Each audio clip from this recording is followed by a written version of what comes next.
How you doing, people? 2 seconds. Apologies for being late.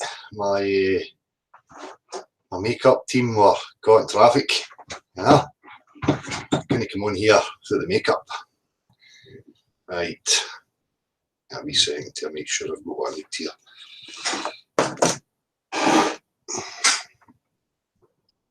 Fucking sun's out and you don't want to be out.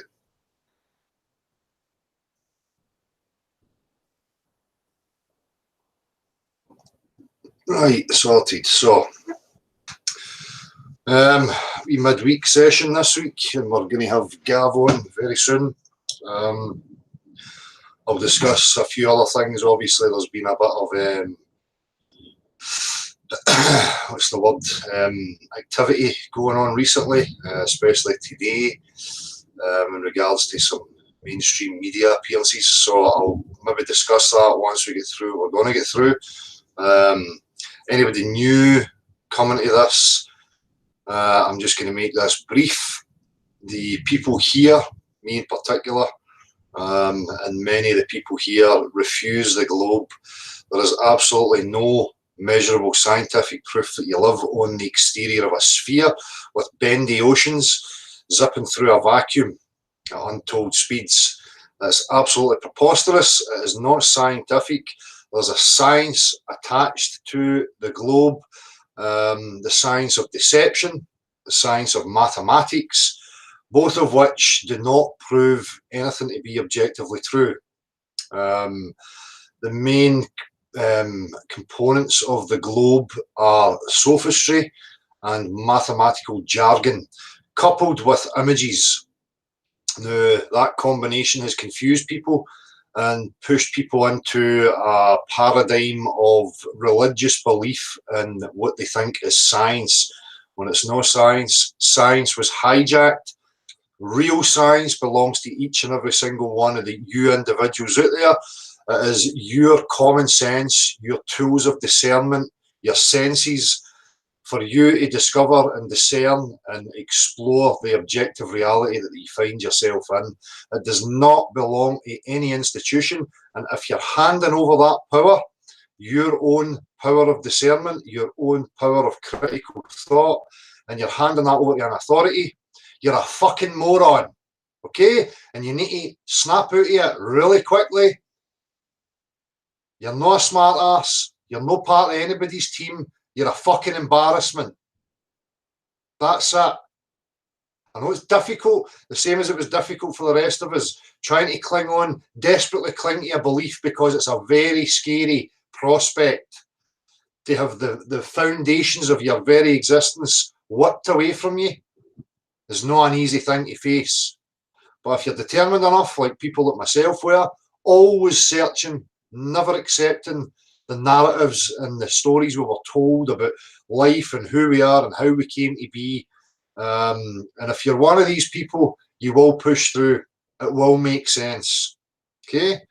So, our view, myself, has been born into a captive situation, been born into a cult. Okay? This cult with its little symbols, its mantras, and its dirty little fingers in every aspect of our life.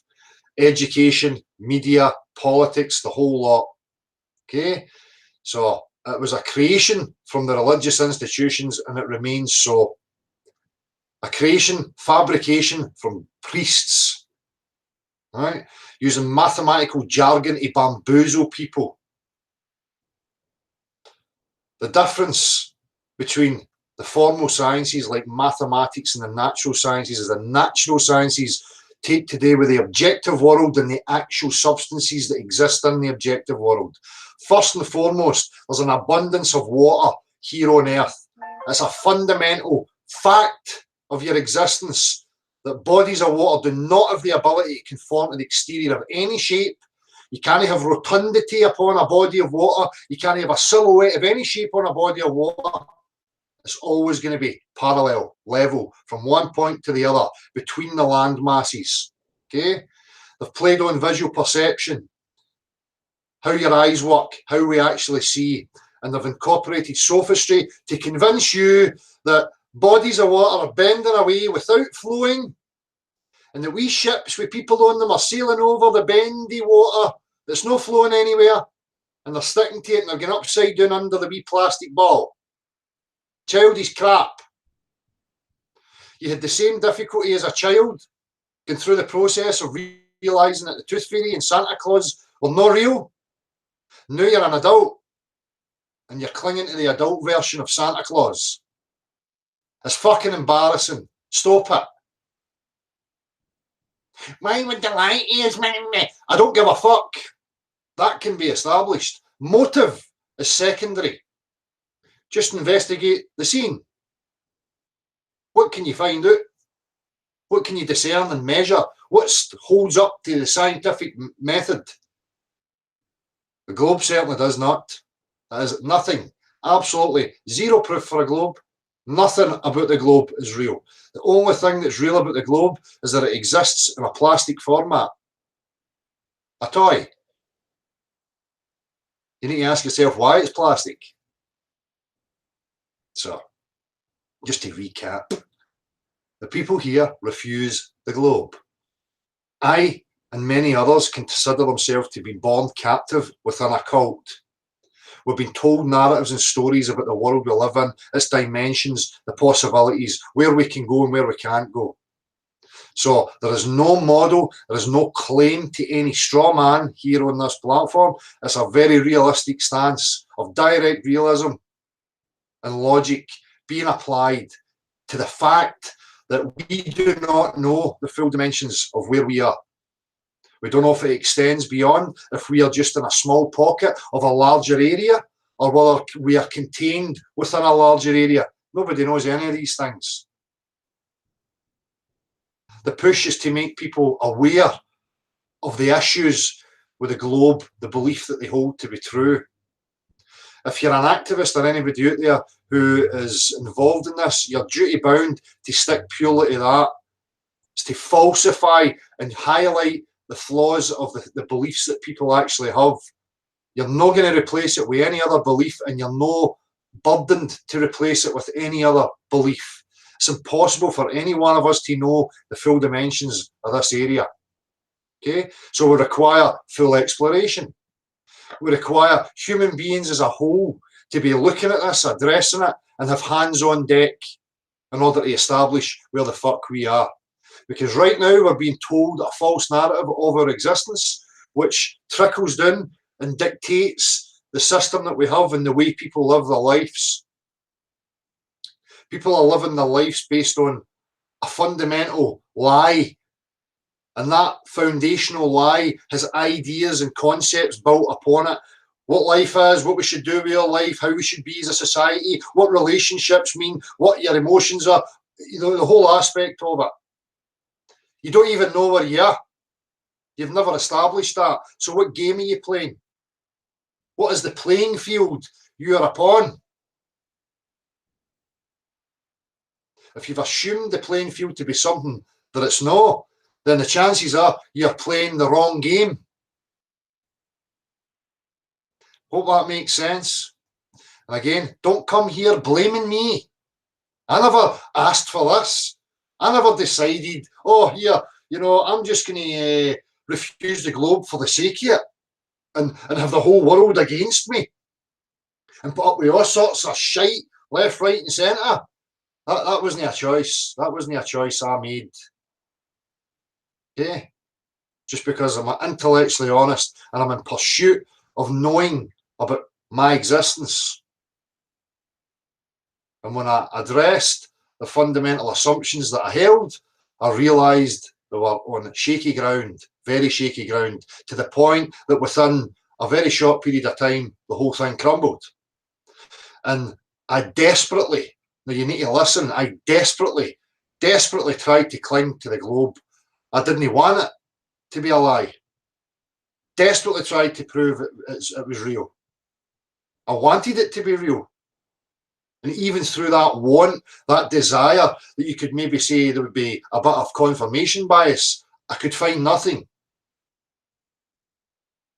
As soon as it tippled in my mind and I took that stance of direct realism and no putting, you know, any responsibility onto any authority, and I started to assess my reality, the reality became crystal fucking clear.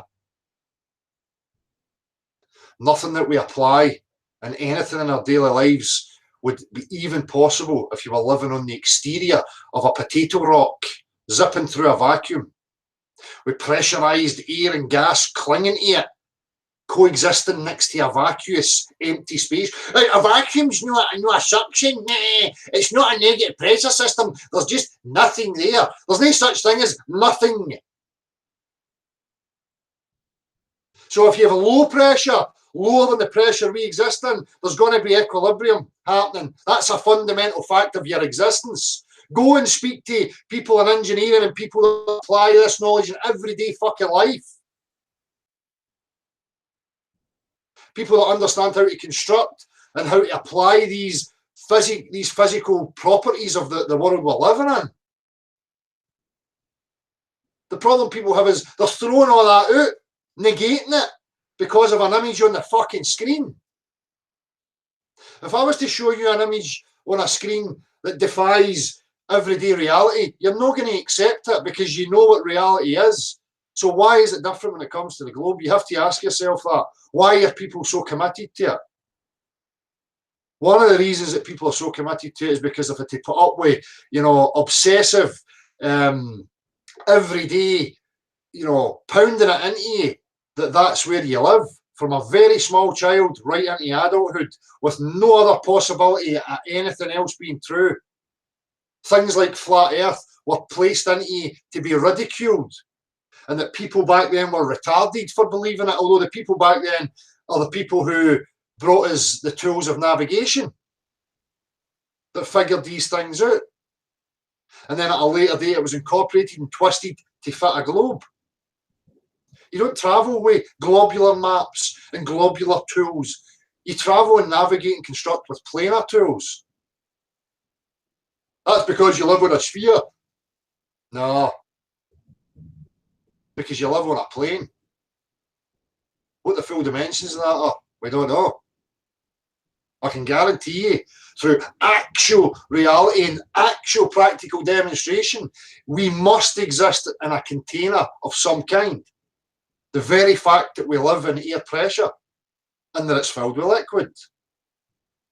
What I'm saying is no hairy-fairy nonsense. These are fundamental facts that you can verify or falsify if you like for yourself, if you're no lazy. If you're sitting waiting for some authority, intellectual authority, to tell you what's right and wrong, you're fucked. You have no place in any discussions or even investigating this. You have to apply your own discernment, your own direct realism, and see what you find. So, as I say, that's the stance we have here. We're not interested in any bullshit. We're not here to push fantastical nonsense. We're here to stick purely to facts. So, people talk about the psyops. I'm just going to mention this very quickly. There's a psyop going on with this whole flat earth thing, just the same as the psyop of the globe. Pushing your cartoon models while playing people off on against each other in so many different factions. Cult of personality, what's popular and what's not popular. It's the very same attributes that they're now trying to impose into this, when the main cult and the main culprit is the globe. Heliocentrism and the pushers of it. Is it any wonder we exist in a society we're living in right now, when people think they're just a random chance that came from nothing? And it all just happened from nothing and nowhere. There's no responsibility to you. You evolved from a singular-celled organism. Your life's determined. There is no responsibility. There is no accountability for any particular individual under that bullshit. But that's what's been sold to people. A false idea. A destructive false idea that negates the very things that are fundamental to a human being's life. So, anyway.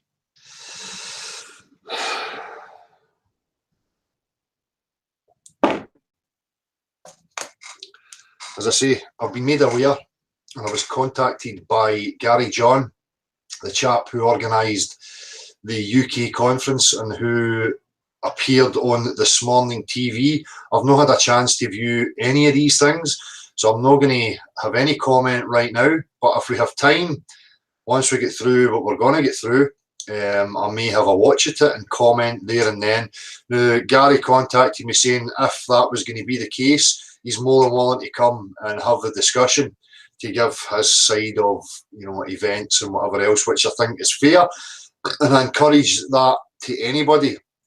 The best thing is to confront things out in the open and to have these conversations without hiding from each other and without the bitching and the backstabbing that goes on, the usual stuff with people. All these aspects are destructive, right? So we need to learn to engage head on and hear what it is we want to say. The people get, the communications like that break down because people get anxious and emotional because, you know, they're always scared of confrontation. But we can have confrontations and we can discuss things openly and honestly. As long as it's open and honest, then the communication will never break down. Okay, so we'll see how it goes. I don't know how much we're going to get through before that. We just need to play it by ear. So anyway, that's enough of my fucking rambling. Give me 2 seconds. Gav, you're here. Good stuff. Good evening. You all right, mate? Yep, I'm fine, thanks. Cheers. Nice one.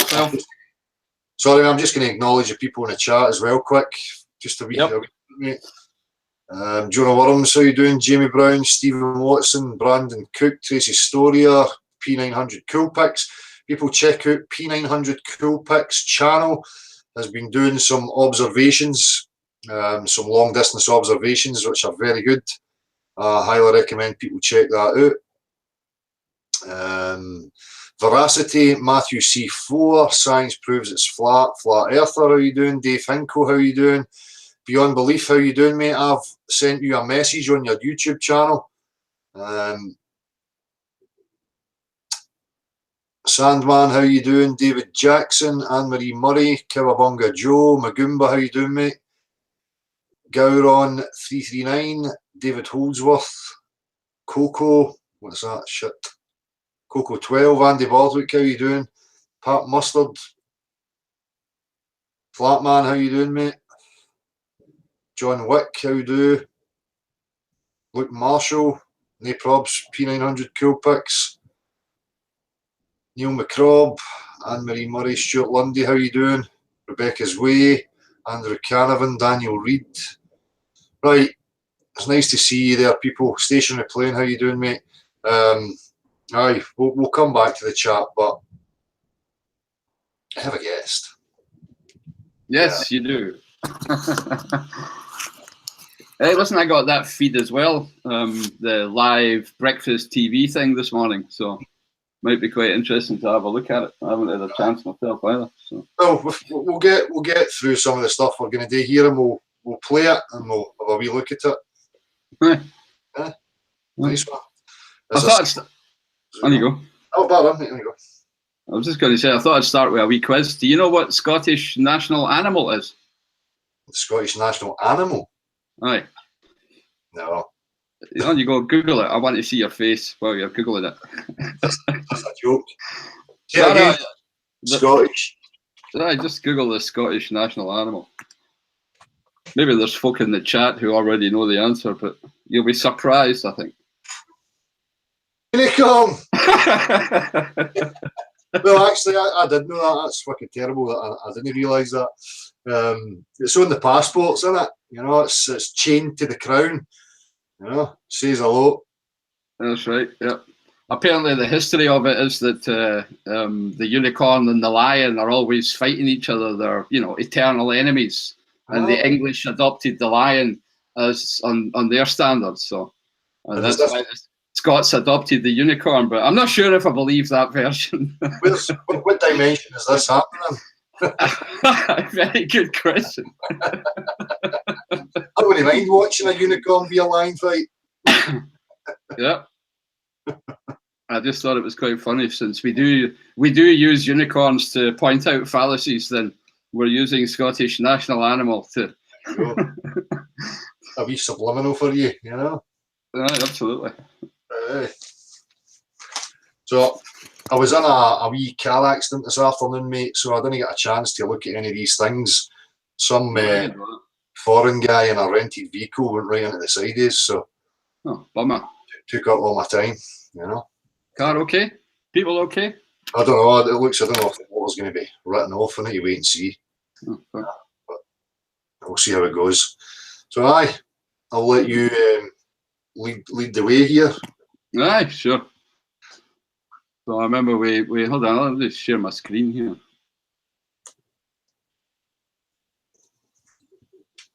I'm just going to stick you on present if you're sharing your screen. Can you see my screen? Yes. Aye. Yep. Just make it a wee bit bigger. But so we were, the last couple of times we've been looking at people's channels and people's videos, and trying to dissect or show discernment and where these people are going wrong. But an equally good source of content is Wikipedia, just to look at it. So I thought if we looked at a few Wikipedia pages about the, how should I say, the standard thought in science, then we can also pick out some of the fallacies and, look at some of the sophistry which is being employed to define words and meanings in such a way that, mathematics can be used as a tool of deceit, as well as one of great practical application. So whilst I am a fan of mathematics, I am very much aware of the capabilities that, people have to do nefarious things with it. Yeah. So, so one of the Wikipedia pages here is something called the level of measurement, which is probably quite apt to the discussions we're having. And immediately what pops to mind is not to be confused with units of measurements or with level sensors, and we might just look into them afterwards. Yeah. But the main thing that I want to say is that, and I'll maybe just preempt what we're going to look at, is that when somebody makes a measurement, or let me start again. So when you think about the scientific method, when you're supposed to make a hypothesis, go out and make experiments and observations to verify your hypothesis, or if it doesn't get verified, use that to refine your hypothesis. So whenever you say, observe something, record something, then you're talking about measuring it in some way, yeah? And this whole definition of what measurement means and what a measure is, and there's a whole science called metrology that is basically the science of measurement. And there's a huge history of mathematics behind it as well. What exactly you can measure, what is possible to be measured, and then what is a measurement and what does it actually mean? So what are you measuring? What's the geometry? What are you assuming? What tools, what instruments, what processes are you using? And all that plays a role. So if somebody says, hey, I've just had an experiment which measured and proved this, this, and this, then you really have to ask yourself, okay, what was he measuring? How was he measuring it? Yeah, and get to the root of those assumptions. Yeah. And this is what maybe this Wikipedia page and my breakdown of it will help people with. Yeah. I'll just pipe in. We use these Wikipedia pages just because, they're a kind of common format of, language that people tend to agree upon, and it's, it's a kind of community thing so that we can relate things to each other that we're discussing. And we're not saying Wikipedia is the be all and end all. It's just simply a tool for these purposes. Yeah, absolutely. Yep. It's just to help us make discernments here. Yeah. So the current kind of state, funny enough, of measurement has moved a little bit out of the sciences, and it's kind of defined now within the psychologist realm. A guy called Stevens has the best classifications that are widely adopted of scales and measurement, and what he calls is 4 different classes, right? Nominal, ordinal, interval, and ratio. And that might sound a bit scary, but when you actually go down to look at what this guy's saying, I think it's quite simple, yeah? So I'm going to jump down to this table here. And the first class of measurement is basically whether something belongs to something or not. So you're right, it's either equal to it or it's not equal to it. An example of that would be, Gavin belongs to the, members of men, yeah? Yeah. So it doesn't tell me anything quantitatively about me. So it's not telling me anything about size, shape, form, or anything. It's just saying that I belong to a certain group, or Yeah. I'm a member of something. So I'm either in it or I'm not. Yeah. Yeah. The second one, and this is very important, is this ordinal one, which is a matter of much contention and much discussion and argument at large, within the scientific community and amongst psychologists, is this idea of comparing something, a kind of ranking or a sorting. And what it goes back to is this idea of whether something is bigger than something or less than something. Yeah. So I can say, for example, I am angrier than you, Dale, at the moment. Yeah. But it would be very difficult for both of us to actually quantify that. Yeah. So ordinal is one of these things where all you're left with, all you can really do is make a comparison and put them in kind of an inequality of some sort. Yeah, basically saying I am bigger than you, I am smaller than you, but you can't say how much it is. Yeah. And this whole thing, ordinal, is now a big focus in mathematics, is basically on probability theory, which gets into all this quantum mechanics stuff. So when they say that something is bigger or smaller than something, then what they can do is draw a probability of it being bigger or smaller, but they can't actually quantify it exactly. You know? The next one is the so-called intervals of measure. So where you can find out the differences in things. So that would be, for example, degrees on a compass.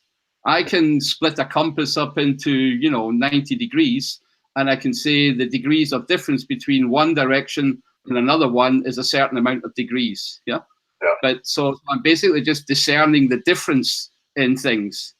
And that's something that you can basically use in geometry, in circles, in astronomical observations, and a lot of visible observations. You look at the intervals.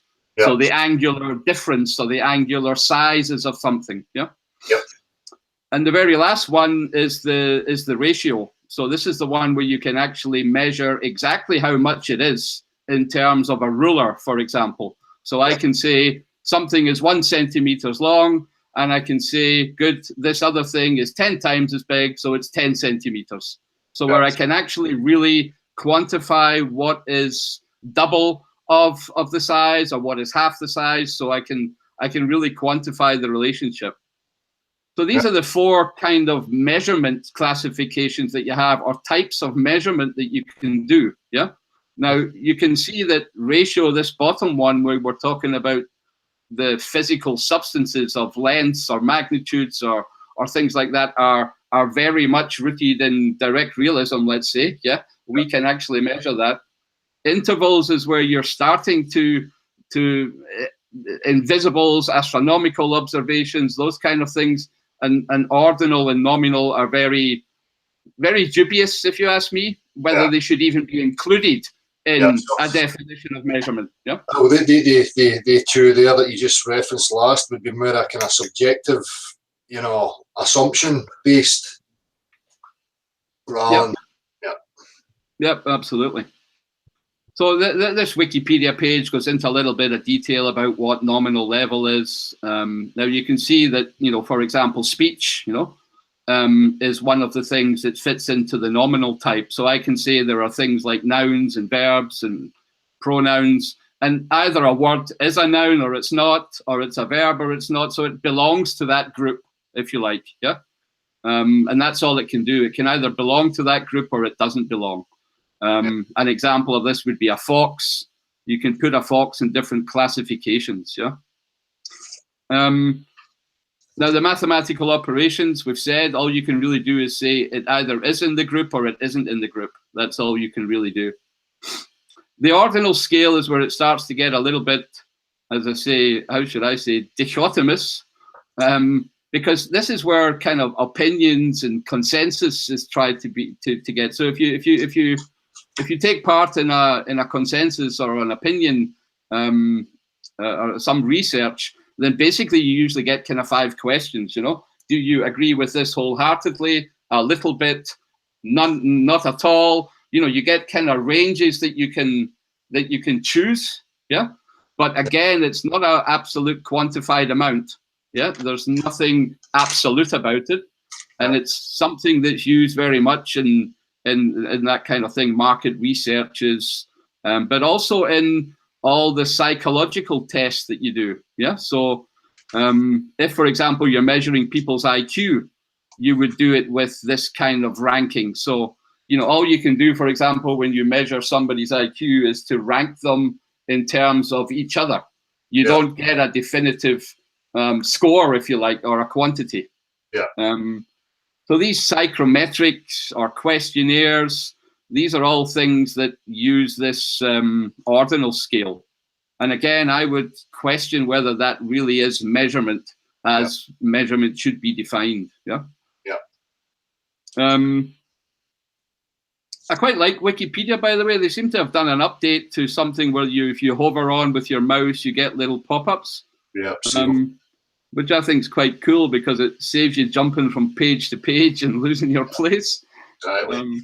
End up with 400 tabs opened at the top.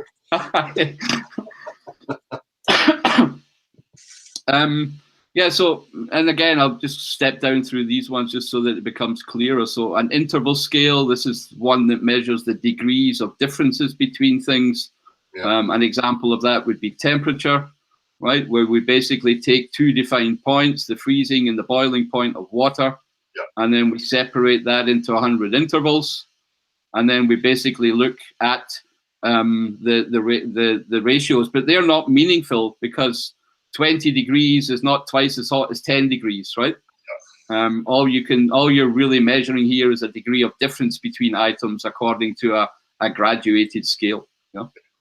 And the most important one then is basically the ratio scale, which allows you to really have a comparison of some quantity against some unit that you define to be the unit magnitude. You know, so if you say whatever, my ruler is 1 centimeter long, then you can go away with your ruler and measure other things in terms of that 1 ruler, or that 1 centimeter in that case, Now, there's, again, as I say, there's quite a huge bunch of debate on this, on whether this is the correct way to define measurement, and it has, you know, huge implications on how we perceive what measure is, what is actually a true measurement of a true value in an experiment. Because depending on the way that measure is defined, it's going to have a huge, how should I say, impact on the meaning that you interpret from it. I'm going to try and make this a little bit more clear. So, for example, when I assume a spherical Earth, and I say to myself, okay, I'm going to define straight lines as being the great circles on a sphere, then because of that very definition that I'm making, I also have to measure in terms of great circles or in terms of arc segments. If I take the assumption that it's a flat plane and I can use a straight ruler to measure things, then that's a completely different assumption from the spherical one. And it also means that I use a different measure, I use different instruments, and I use a different process to measure it. So you can see that measurement depends on the purpose of what it is you're actually asking. So if I'm asking the question, what is the shape of the Earth? It really also dictates how my measurement is going to be and how I define my measurement. So what I'm trying to say here, and I don't want to explode people's heads with too much theory, but you need to be very careful that when people say I measured this and that, and my measurements say that this and this is true, then you really have to be very discerning about what were the person's assumptions when he was making that measurement, which geometry did he believe in, or assume, so that, because these things play a role then in how the conclusions are interpreted. And that's this play on words at the end of the day then, you know, depending on your terms of reference and the sophistry that you use to present your conclusion, that's where people can be very easily brainwashed. Yeah. So there's a couple of other things in this that I'm not entirely sure how deep I should go here, Del. Maybe I'm just pointing out to people that these are Wikipedia links that they might want to look at. Yeah. There's obviously tie-ins to various other kind of things, and let me just pull up another page where we go then into the units. So not to be confused with the level of measurement or scale of measure, we now look at the units of measurement. So a unit of measurement is basically when you take a quantity that is adopted by convention or by law that is then used as a standard for measurement of the same kind of quantity. Yeah.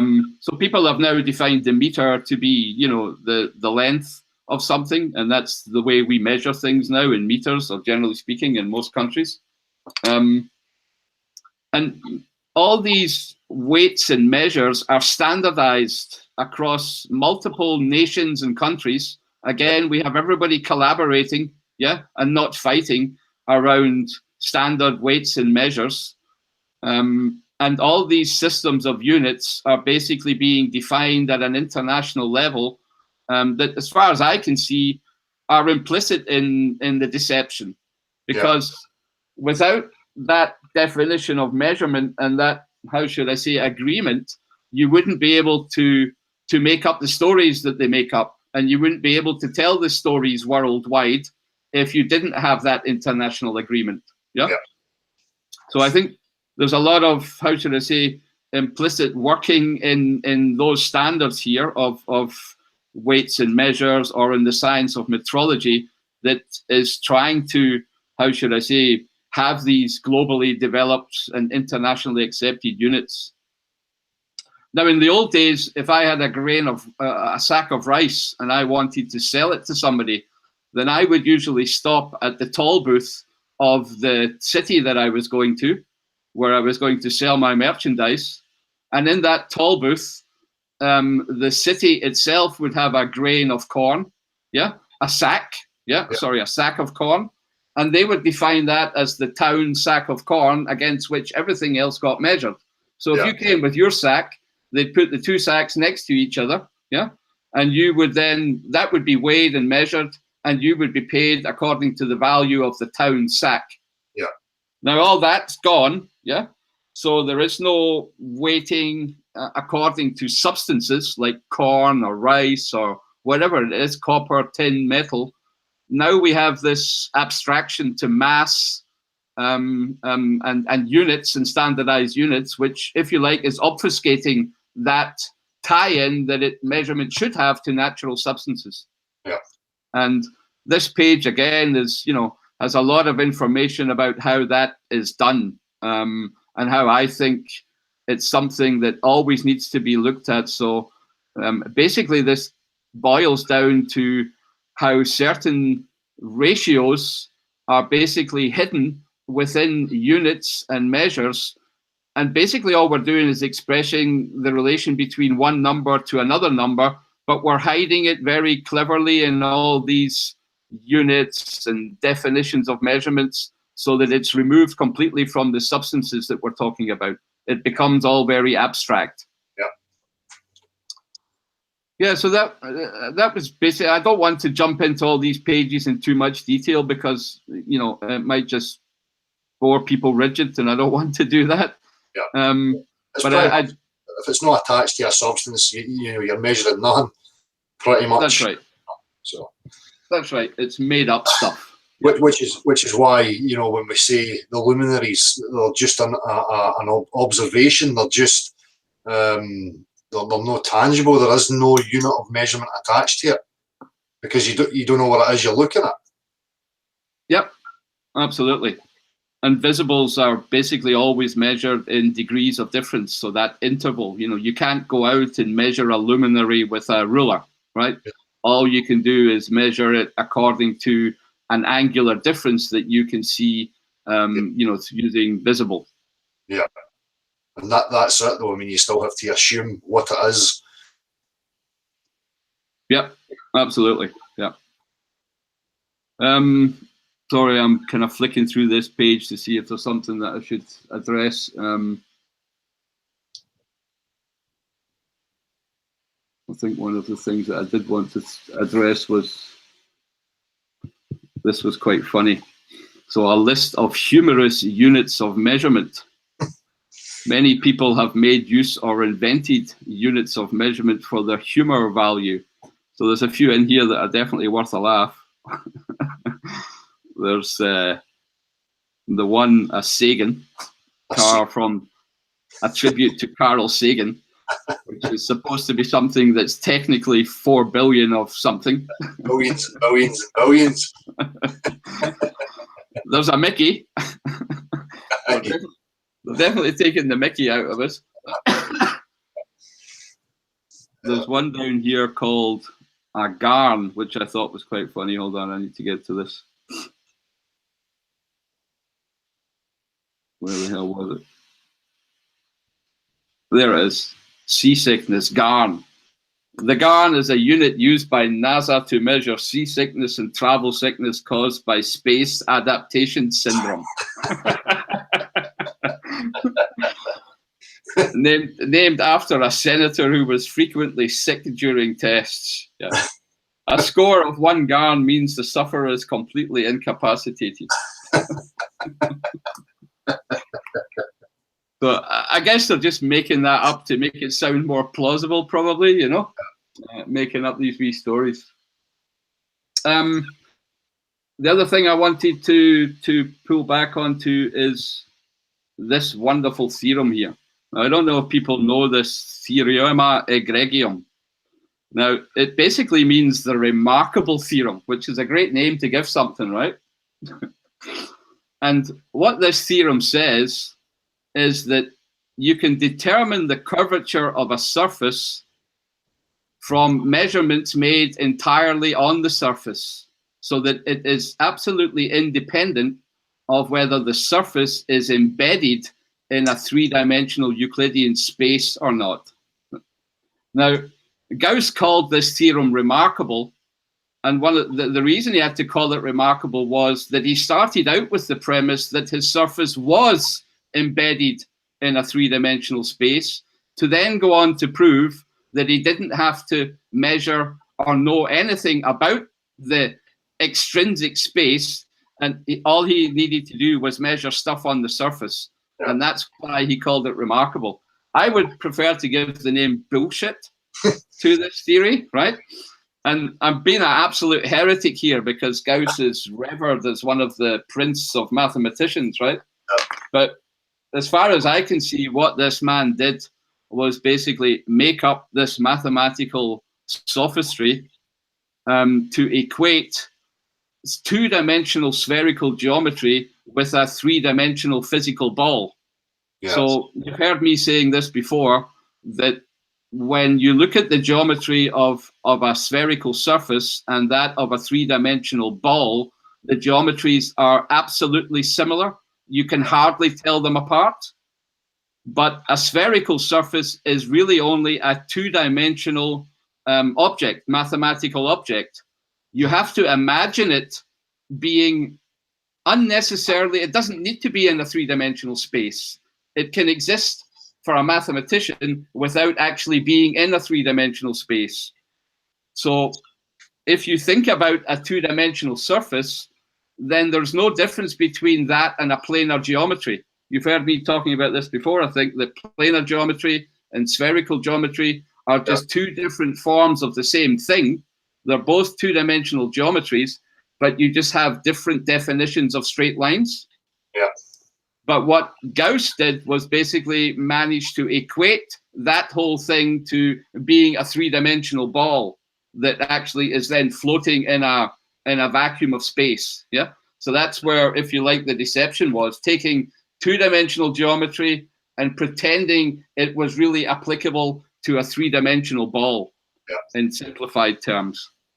And this is also, it's quite an eye-opener, again, for anybody mathematically inclined, what the guy is saying.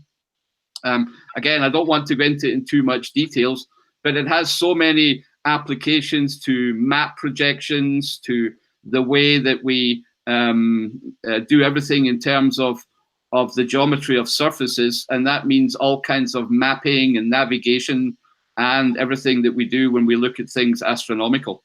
Yeah. And the thing that ties into that one is then his very basic definition of curvature. And again, I'm not going to get into the maths here, because I always think it's enough to look at the basic assumptions behind it. Yeah. You don't need to worry about the maths, people. You'll see the fallacies already at the beginning. Yeah. That's where the problems lie in all these things. And it even says it here, you know, intuitively, curvature is the amount by which a geometric object, such as a surface, deviates from being a flat plane, yeah, or a curve from being straight, yeah, as in the case of a line. But this is defined in different ways depending on the context. There is a distinction between extrinsic curvature and intrinsic curvature. And this, you know, how should I say, artificial difference that these guys made in their mathematics allows them to get away with talking about a three ball as two-dimensional mathematics and the other way around, so that they can go easily between planar geometry, spherical geometry, and making us believe that that is what is on a physical three-dimensional ball, yeah, and that all these things are the same. And they're basically just doing it by redefining the difference in mathematical definitions. Yeah. There's one, if I find the word geodesic, there's actually quite a good lookup for that. Where the hell was it? Sorry, just bear with me for a sec. I'll find it.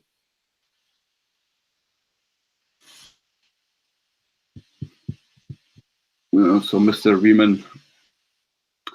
So geodesic, if you see this little pop-up here, geodesic is a generalization of the notion of a straight line to curved spaces. And basically what it does is it redefines a straight line on a plane to be the great circle on a sphere. Yeah. And that's all it's really doing. It's a change in mathematical definition of the geometry.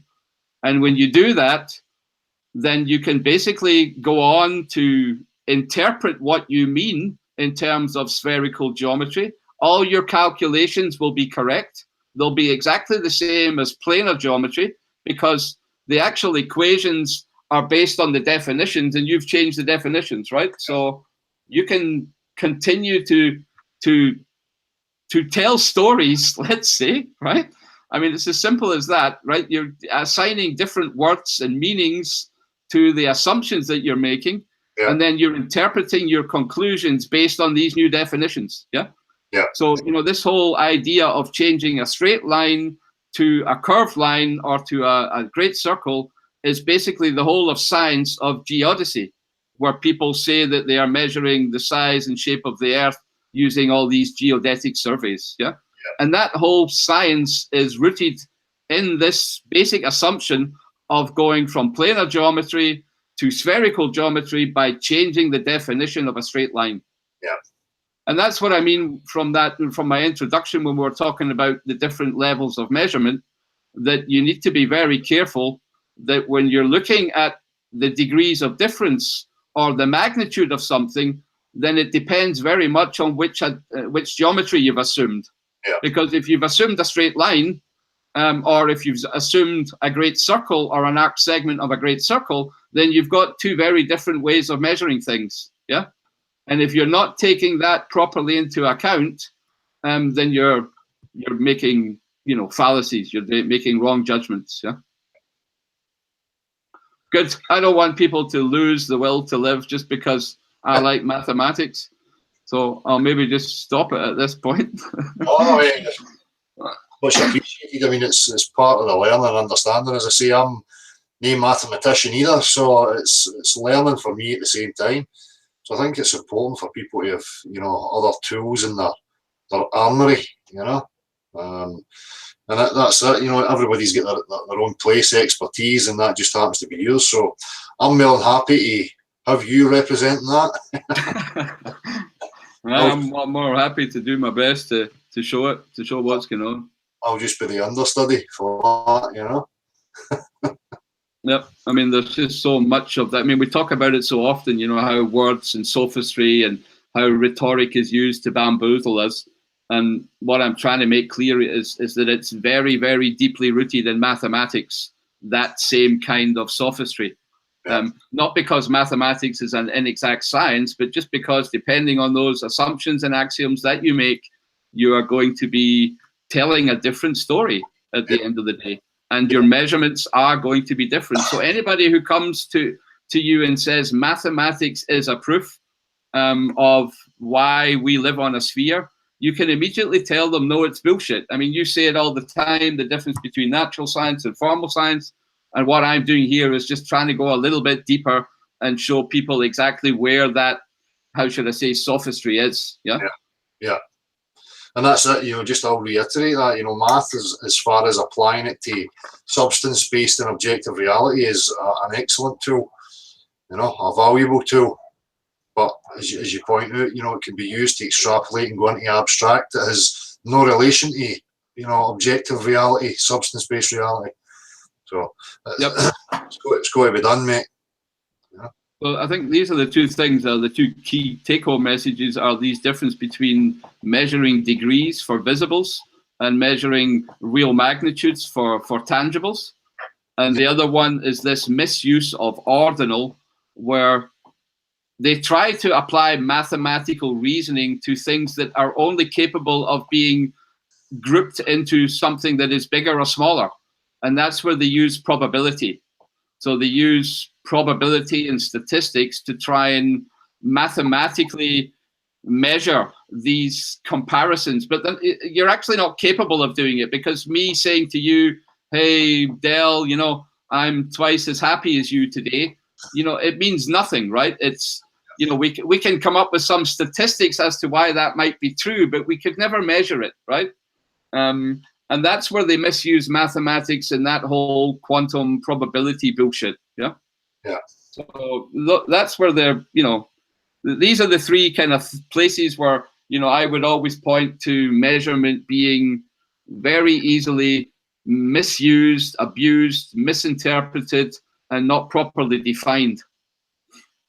And when that happens, you can't really talk to anybody about the results of an experiment, because you don't know how he's actually defined it, and you don't exactly know what he's actually meaning by it. You know what I mean? It can be kind of complex what I'm saying, but I'm trying to break it down to be really simple. But well, I hope I'm doing a good job.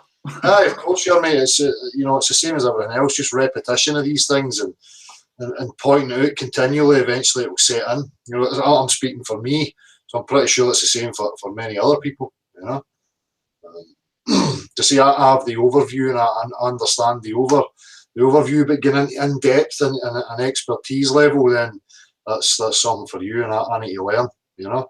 So. Yeah. Yep, it's basically simple at the end of the day. Mathematics is not a proof of, you know, physical measurement, you know, or the shape of this earth. So nobody can bring mathematics and say, the mathematics proves it. Oh, look, but we've navigated. Oh, we've got GPS. Oh, all our equations work. You know, all these things, just because they have, you know, approximate descriptions of what is happening, it doesn't make them true, because these things are all defined. You know, and a definition can neither be true nor false. It's just that, it's a definition. Yeah. So to find out whether something's true or false, we actually need to go out into the physical world and do something. Yeah.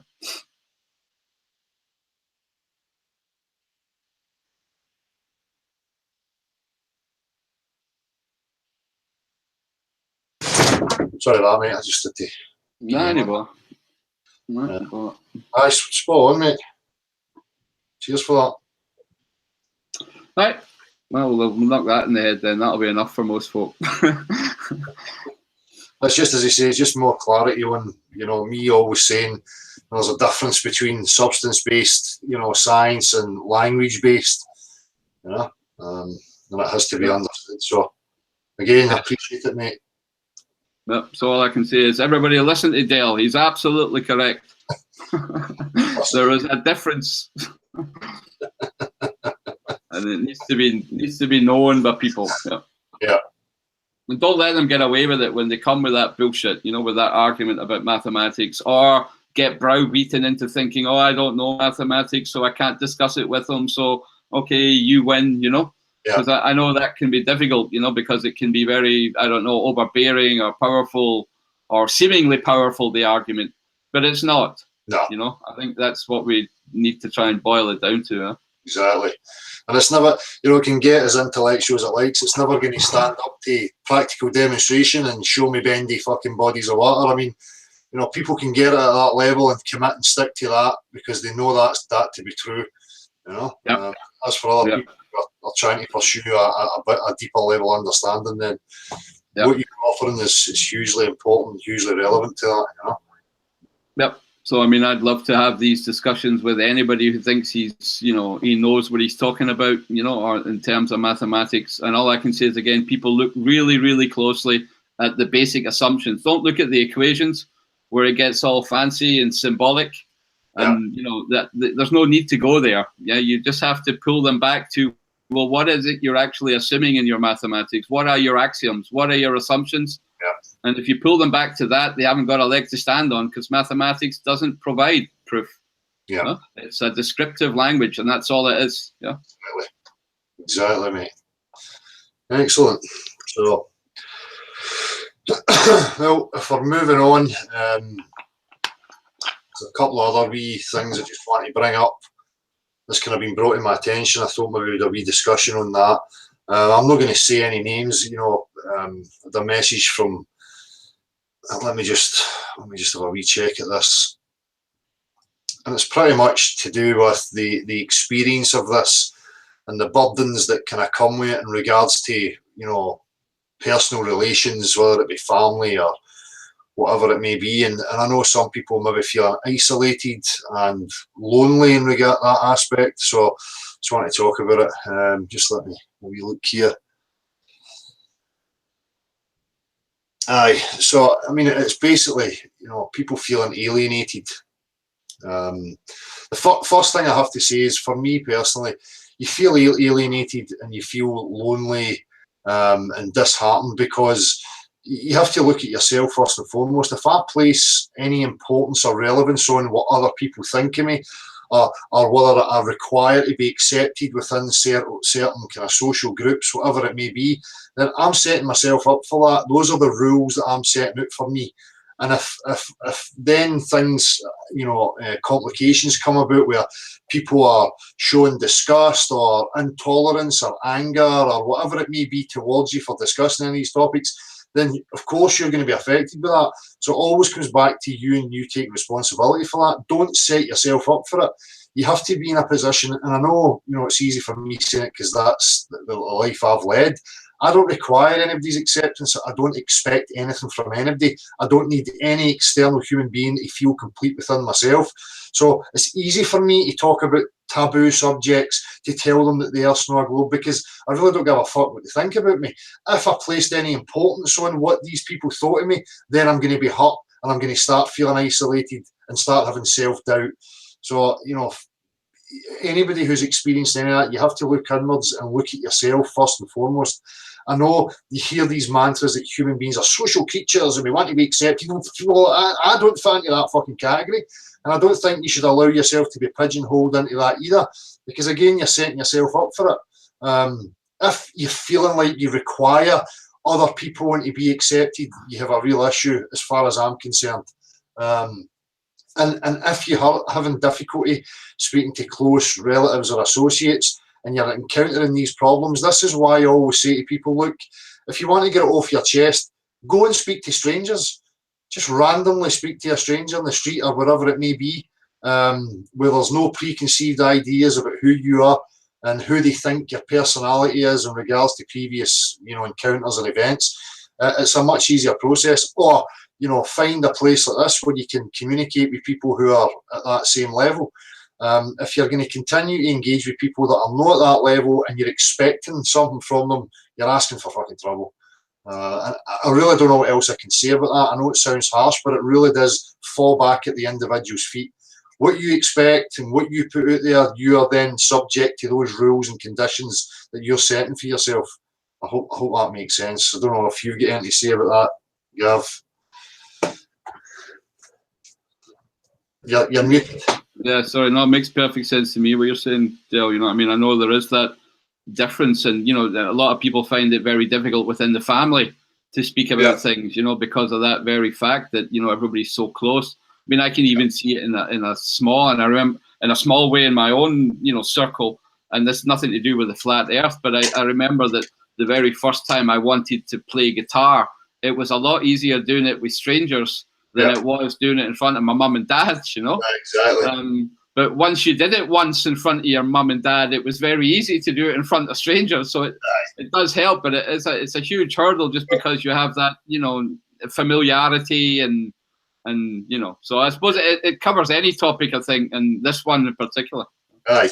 And it also comes down to committing to what you know for yourself, and that committing and trusting your own discernment and your own common sense is grounds for you to be strong, you know. If you're not committed and you're unsure, then you're going to start wavering and have other emotional reactions on top of that. So there's a couple of aspects to it, you know, and just as you say, it's a great example. You know, you play in front of strangers, you get your confidence, you're sure of yourself, and then you can go and play in front of your mum and dad because you're not scared of you know, making an arse of yourself or whatever these delusions are within people's minds, you know.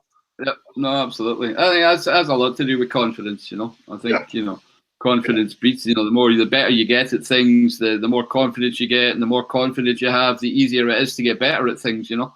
So it is a kind of, you know, upward spiral. And it's the same with this topic, I feel, you know, the more you learn, for example, about the heliocentric model and you're able to pick it apart where the fallacies are, the more confident you become in your own knowing. And then if you start trusting your common sense, then you get even more confident, and then, you know, all these things spiral up to you for you to be a great proponent of the flat earth, let's call it, right, or against the globe, because you're very secure in what you know, and you can see the bullshit and you can call it out as that. So you can articulate it and represent it properly, which again, you know, is probably leading into what we're saying. For me, there's a huge responsibility for people to be equipped with that, especially when you're engaging with new people or even further into like the mainstream narrative and getting wide exposure. For me, that initial contact, that initial thing that people are hearing is hugely important for me, because, you know, people will say, well, it's progress anyway, but for me, you know, and that's another aspect of this, is impatience and people feeling burnt out because they want it to, you know, evolve quicker. So I forgot what I was doing with that. I know, but I think I know where you were going with that. So, you know, I'm very skeptical about, you know, this exposing it now larger and larger and larger. It should not be taken absolutely as a good thing, right? Because if the people who this information is getting exposed to don't have the necessary tools, they're not empowered, they don't have that confidence and background to understand those arguments properly, then they can still be easily deceived and led into, you know, other bullshit theories. So, you know, I think it's hugely important, even if my topic, mathematics, is not, you know, good for everybody, that we empower the people to think correctly, so that whatever bullshit comes up, they're going to see through it, right? Because I still worry about that. You know, this public exposure, breakfast TV this morning, you know, are the correct messages being given out, or is it just going to make it worse because the people don't have the tools of discernment properly? Do you know what I mean? Well, my two concerns in regards to that would be, you know, just, you know, putting out a kind of hypothesis, whatever you want, you know, an idea of what I could see possibly happening. You know, I could look at a scenario of an agenda to bring it about in a way where it's ridiculed and they try to sweep it under the carpet. So you could then have, you know, agent provocateurs who are going to be these faces that are going to appear up in order to take it in that avenue. Or the other scenario is that there's an unravelling, but they want to offer us a new paradigm that is another falsity, another lie. So you're still going to have certain characters to play out the game, so that certain characters are going to get exposure while other characters are pushed under the carpet, if you like. Yeah. So that information is not getting to the wider populace, because people have to remember right now the majority of the population are in total ignorance. So their initial contact with us is going to be huge. It's going to impact the direction that they go, what they're looking at, what they think about it. And for me, there's a huge responsibility there with that. And I'm always very wary of these things. People will say it's egotistical, but I only trust myself to represent what I know. I don't like the idea that there's other people representing something that I'm involved in, especially when I feel they don't represent it the way I think it should be represented. People can say that's just subjective and whatever, but for me, I don't think so.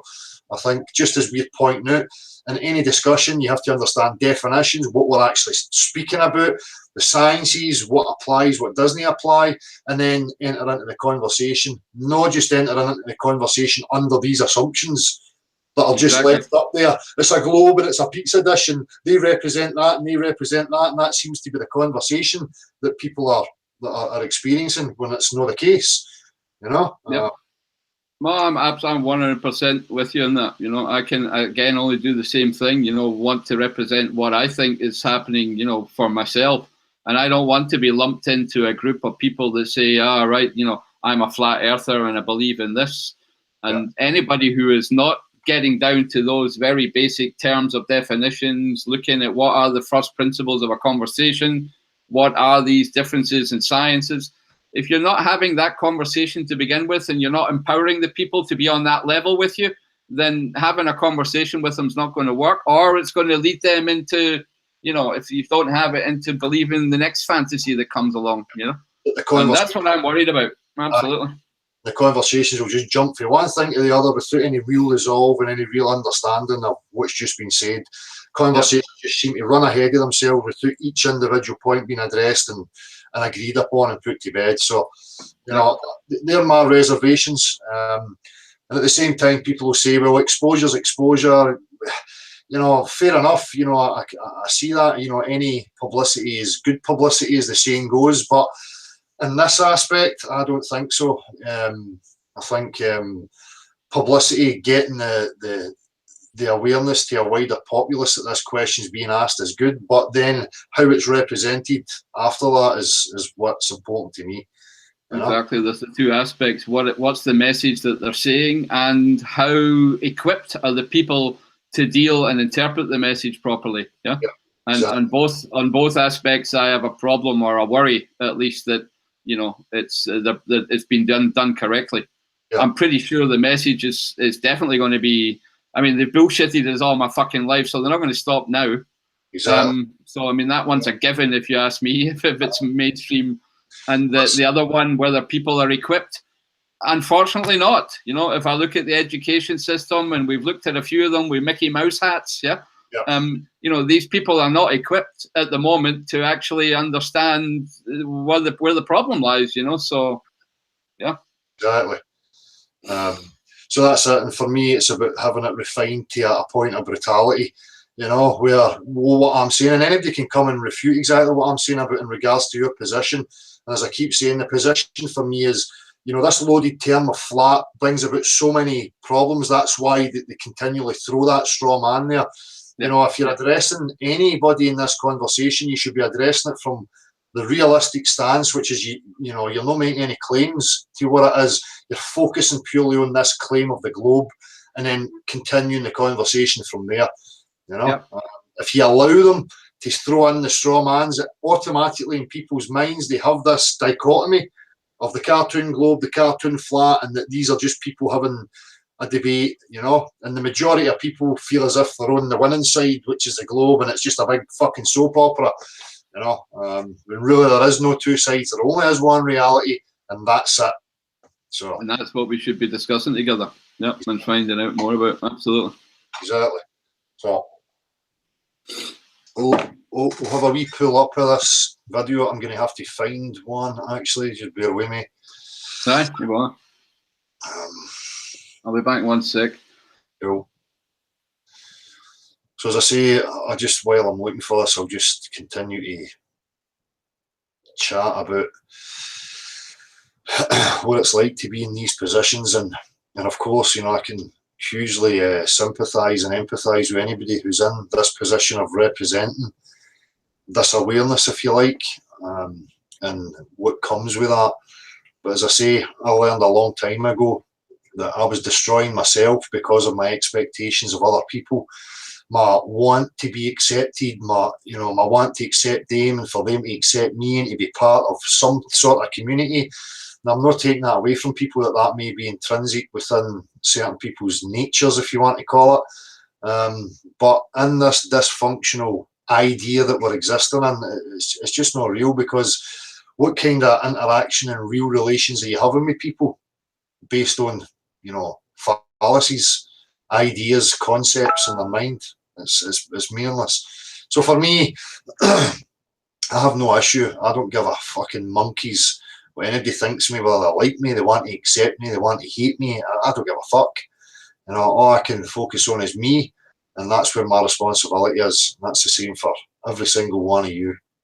So, as I say, and if you can do that, stand as an individual and represent the common purpose, and each one of your common purposes, the position, the predicament we are in, you know, in regards to where we are and who we are and what's been told to us. So, right, I've got this here. Hang on, I check and see if that's one. P900, you sent this one a comment. Have you seen this from this morning? Hopefully this is it. Oh, that's a Facebook one. We'll see if I just caught this. I'll see if I can get it. Just bear with me here, people. I'm looking for an appearance on mainstream TV. If I go to subscriptions, I'm sure somebody's going to have shared it somewhere, hopefully.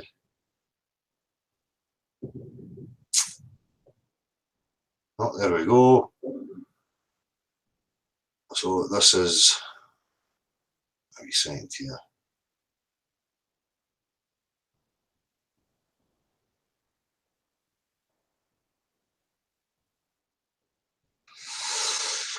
Right, this first one I'm finding in this channel that's mirrored this is Maika's Place, so I hope Maika's Place is no issue with me screen sharing this. Obviously it's fair use, commentary, educational purposes and all that shenanigans. Right. Is this the breakfast TV show thing, is it? It's a breakfast TV good. thing. Right, just bear with me, I've got a wee screen share happening here.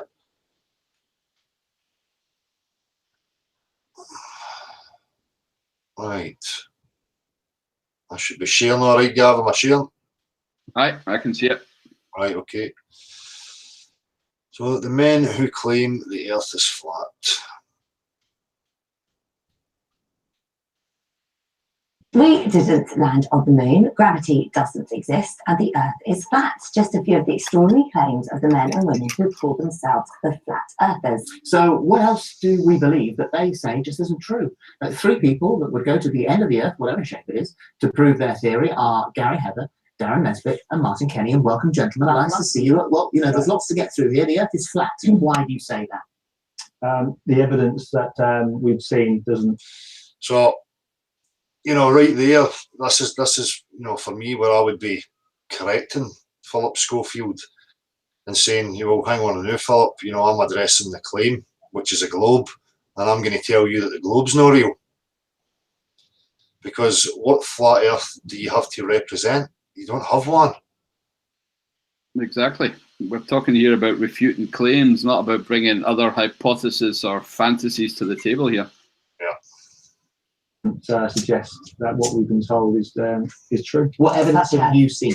Well, I personally have been to Lake Balaton with FE Core, and we've actually done a laser test. And again here, you know, I'm just going to keep piping in. I would be saying, well, you know, before I go to, you know, laser tests and all that shenanigans, I'd be saying, well, there's absolutely no measurable proof that the Earth's a sphere. Absolutely. And there's actually no need to measure the levelness of water with a laser, since that would be the very definition of level using fluid mechanics, yeah? And people who say, well, you've not measured water to find it. Well, you know, every fucking instrument that you have, from a cup and a vase in your your kitchen to a syringe. You know, they have markers on them to denote exactly how much liquid is going to be in it, because it's a fundamental fact of your existence that the liquids seek a level. So, you know, it's applied everywhere. You know, the water is the measuring tool. Yep. Test from one end of the lake to the, well, didn't do the full lake because it's massive, but we did a 12-kilometre test, and we could actually see the laser from one end to the other. And since then, the guys have actually produced a 40-kilometre laser test. So this guy with a laser debunks all the pictures. See, this is what I'm saying now. He's appealing to ridicule here now and absurdity. You know, suggesting that one guy with a laser is going to, and obviously he's going to say debunk the whole of science and whatever else he's going to say. Yeah. You know, again, the communication's already breaking down. It's not allowing him to start his ridicule and his absurd nonsense because the conversation is a way off on the wrong foot. Yeah, and that's where it's you know, vastly important that people understand what these logical fallacies are, right? An appeal to authority is not destroying any argument. You know, we should be looking at the argument and the content of the argument, and he shouldn't be allowed to use those fallacies. Exactly, and I think there's a psychological fallacy in itself here, just as you say, with authority, because, you know, for the majority of people, you know, I'm just generalising here, I know that I'm doing that, but going on to a mainstream TV, for me, there would be a psychological tendency to be bowing to the authority, to allow the TV presenters to somehow dictate the conversation. Whereas for me, I don't have any respect for these people. It means absolutely fuck all to me. Philip Schofield's just a man. You know, it's just a space and a room the same as anything else. He's not going to dictate to me how any conversation goes. Absolutely. You know, I think that's where people still have reverence, right, for TV personalities or people that have more money, or, you know, whatever form of power that you think these people have, and it's nonsense. It's still two men who both have to sit down to take a shit, right? Exactly. So there shouldn't be any of that at all in the room to begin with. It's two normal sentient beings having a discussion. But he's already, you know, getting up on the high hill. Yeah. Exactly. Pictures, we've got live pictures now from the space station, which we'll come to in a moment, because you say that also, doesn't it? You can clearly see the curve of there's the curve. All of the things that we now are led to believe. One guy with a laser, and you say the Earth is flat. No, it's not. That's the only thing. It's just an example of. See, again, you know, Philip Schofield has invoked the we've got pictures and we've got images, you know, so then your rebuttal to him should be, well, would you accept an image or a video as measurable scientific proof of anything, especially when it's something you have no way of falsifying or verifying for yourself? Exactly, and that's a perfectly valid refutation to give to his, you know, appeal to imagery, and that's where I think the conversation has to be pointed out to immediately, stopped, so that everybody gets back to a level playing field. But allowing it to continue, I don't think is a clever move. No. Some of the experiments. So, Darren, you were sceptical at first, weren't you? So I think it's right to be sceptical. So again, you know, just to point out, there's been no clarity had here. It's just left as two confusing opposers with conflicting views about nothing that's been resolved, really. And now we're on to the next guy. You know? Yeah, I would even say that the guy who appealed to authority has probably won. For most people viewing this are going to retain that part rather than what the first guy tried to say. And I'm not saying that he's not being, you know, truthful in his intention to try and, you know, bring this to light, but I don't think he's won that part of the discussion, if you know what I mean. It's left, as you say, in confusion rather than anything else. Because Philip Schofield's played the manipulative game, you know. We have all these pictures and videos and one guy with a laser, so he's trying to ridicule it, you know. Yep. About alternative views, but what we never are is sceptical about the mainstream view that we're told since we're children. Over and over again, it's programmed. And again, there's no laying out here about it being a scientific discussion and the subdivisions of science. Again, the languages, as we've just highlighted, defining terminology and what we're actually engaging in here. Again, it's just left up there in the air. These underlying assumptions that there's this you know, cartoon globe and this cartoon flat that each side is representing. Yep. So what finally convinced you then? Well, it took me 6 months. I was sceptical for the first 6 months. And there are a couple of main things. One is water always finds level. So in our own experience in natural physics, you have a cup of tea or a swimming pool or a lake, water is level. But we're led to believe that, well, the Earth is supposed to be 70% water. So at some point, water starts curving around a ball. Now, obviously, the answer to that is the magic of gravity. Yeah. Now, I believe gravity exists. See,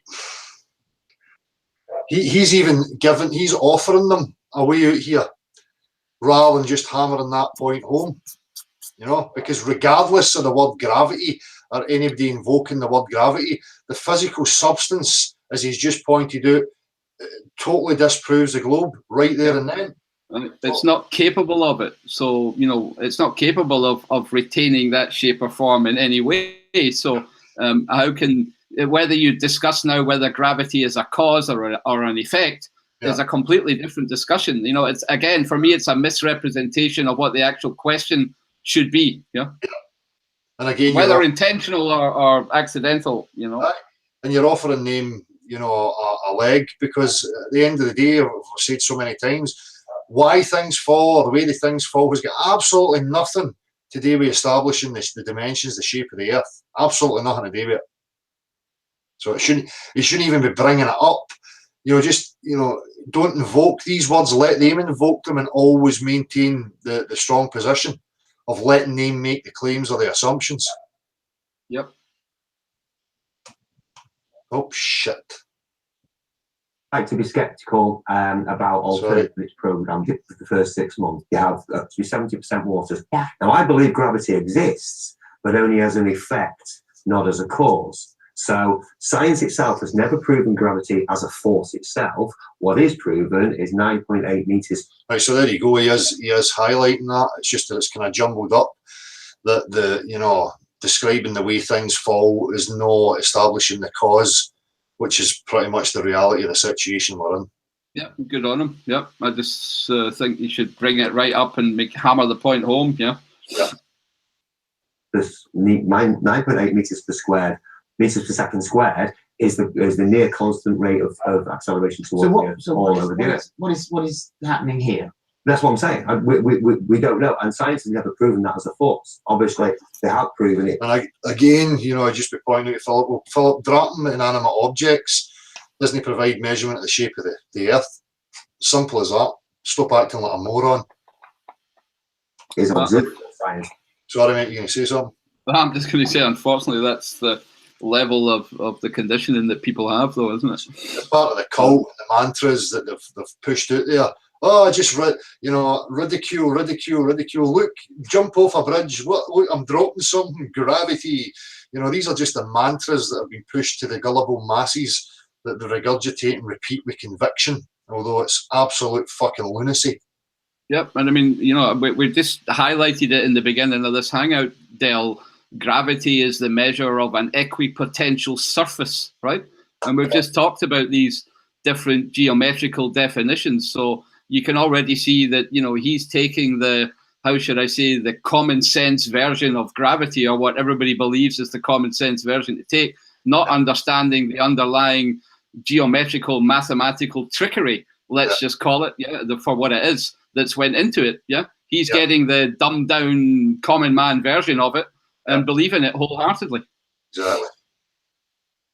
It's that things accelerate at the same rate, but And that we're stuck to the ground. nobody knows what is actually causing it, and scientists themselves will tell you. So Sir Isaac Newton. And Del, just one thing I want to pull up there. You know, I know we sometimes hack away at, you know, the wee men like Philip, but I really do want to pull up the fucking scientists as well, because they really should know fucking better. What I'm doing, right, for my, you know, background expertise, dissecting the way mathematics is being misused, should be obvious to mathematicians and physicists and men of science and education and academia. So, you know, I want to hammer this point home, that I find them even more responsible for the fucking mess we're in than guys like Philip, who maybe thinks he's just pulling down a job. Do you know what I mean? They're just reading the video printer and being told what to say and how to respond anyway. You know, so I don't even hold him accountable really. Well, his ignorance he has to be held accountable for that, because at the end of the day, he's contributing to infecting the masses with utter fucking jobby. Yep. So you know, he has a responsibility, but at the same time, I don't think it lies solely at his feet. No. Yes, I mean, the why I'm pointing out the scientists is also, you can see the argument of this guy Darren, you know, where he's saying scientists. So even on the flat earth side of the argument, people are relying on scientists, yeah? So we have to rely on scientists to get to the bottom of the bullshit and discern the truth properly. Because if everybody's relying on them, then they've got a fucking proper job to do, and that's find out the truth and tell it. Yeah, but as I say, the individual still has a duty for themselves to understand things at a level where they can, you know, place that onto these other people and still have the ability to discern and highlight where the deceptions may be coming, if any. Absolutely. I agree. Right. And now we're getting, you know, Holly, who's just invoking another appeal to authority, this nonsense of, oh, Isaac Newton, and so, you know, a couple of men have just debunked Isaac Newton. Well, whatever, Holly, you know. Did he just get that completely wrong? Well, I don't think he particularly got it wrong. I think we're told a lot of truths, but possibly not full truths. But why? Why has somebody decided to make up a load of stuff? What would be the benefit of them doing that? Well, it's difficult to say because I don't know. I don't know why. Here we go, jump into the motive again so quick, yeah? We haven't really fully analysed the crime scene yet, and that's taking in all the evidence, and we're often motive hunting. Yeah, and it's a very simple rebuttal, you know, just to keep it simple and to the point, you know. Motive is secondary. That's, you know, it doesn't negate from looking at the facts, as you say, the crime scene, you know. I do. What I do know is what I can test, what I can observe, and what I can come to using the resources that I have. So I know for a fact, after 2 years of research, that I'm not upside down ever. I'm not spinning. Water seeks to find its level, etc., etc. But I know that as a fact. Isn't that like the childhood thing where you go to Australia? How come I'm still stuck to the earth? I'm standing on my head. I mean, how Absolutely. it's It is an empty. Exactly. That is childish, Philip, to have a belief like that. It's absolutely fucking absurd, mate. Yeah. So Philip's trying to use it like it's a childish way of looking at it, that you're upside down, but that's the fucking reality, Philip. You know, somebody 180 degrees from where I am right now is, from my point, upside down. You know, huge masses of objects and weight and all sorts clinging upside down from the point that I'm at. Yep. You know, it's childish and stupidity. Yeah, he's tried to turn it 180 degrees, isn't it? I mean, the reality is that we're being told childlike fairy tales. Yep. And again, I pointed out what Gauss did, the differentiation between an extrinsic view, you know, like looking at the Earth as if you were God out in space and you could look down on it, and this idea of the, you know, being on the surface and only being able to measure it. So, you know, that the childlike fantasy is what they're telling us, that we can stand upside down in a fucking ball. Yeah. And so the coloured gentleman is absolutely correct. Yeah. It is new clothes type of thing where we have stopped we've stopped believing what we've been told is the model in our heads. Yeah. But what we have started doing is What about accepting what our someone own senses are telling us. And our own senses, the inner ear is very, very finely tuned, and we know that we are absolutely stationary. What about someone like Brian Cox? Is Brian Cox a liar? Yes. Yeah. There's only one straight answer to that, isn't there? Exactly.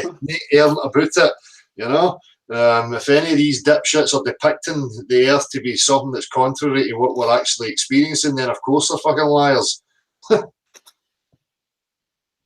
I mean, you'd never call somebody, you know, outright a liar. But is he mistaken? Absolutely. But are most of the world, or 99%, you know, of people mistaken? Yes. This is what Brian Cox had to say about the flat Earth. Put aside the fact that we've taken photographs of it, and you can see a horizon. Like, put aside photographs. There's no photographs, dipshit, and you've never taken any fucking photographs. Right, so I put it aside and let's see what you've got to say. Let's discount that evidence, Brian. Keep going. Not only can you see the horizon, but you can see things move behind the horizon or in front of it on the height that you choose to look at the things. And why is that, Brian? You're not going to get anything. defining here. You're just going to leave assumptions hanging in the fucking air, No discussion about vision or visual limits or atmospheric conditions or the left to right missing curvature. Yep, all these things are just going to be skipped over, Brian. You see, I'm lost for words. It's probably the most nonsense. So a wee second ago, leaving the images aside, and he done that as if he was going to get into some extensive other proofs, and we get a wishy-washy, something happening at the horizon, and now, I'd imagine he's just going to go straight into fucking ridicule. Put the pictures aside, Brian. What else have you got, son?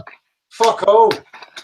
Well, that's what I mean about a scientist. This man should be ashamed to call himself such. Yep. And there's definitely a difference between scientists that are still caught up in mathematical sophistry and don't realize what they're doing, and this cocksucker, right, who's most definitely telling fucking fibs, because you can tell the way he's arguing, that he doesn't have anything else because he probably never studied it.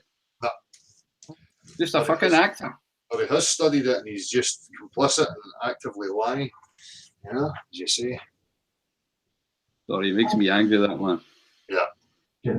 That a thinking human being could possibly make. It is drivel.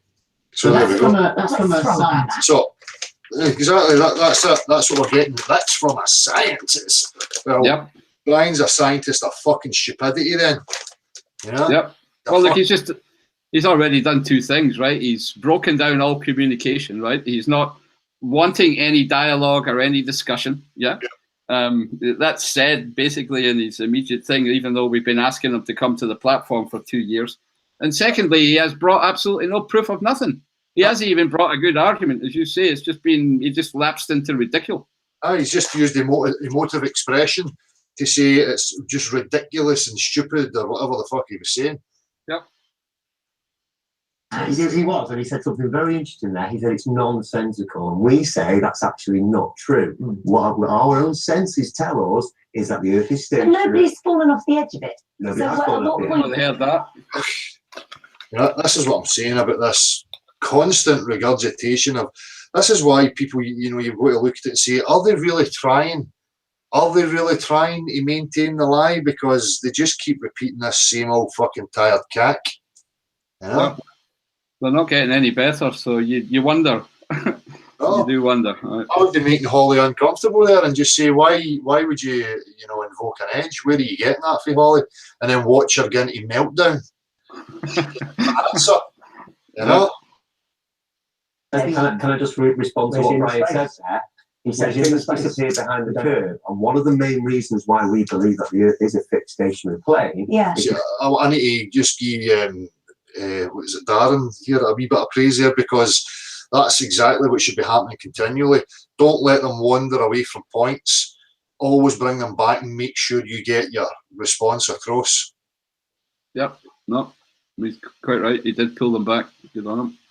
Because things aren't disappearing as quickly as they should be. We can see cities and mountains and islands 40, 60, 100 miles. The world photography distance record is 273 miles, right? And we can see the tips of the Pyrenees from the south of France, and you should be You able to can't see it. see the base of It's throwing in understanding linear perspective there.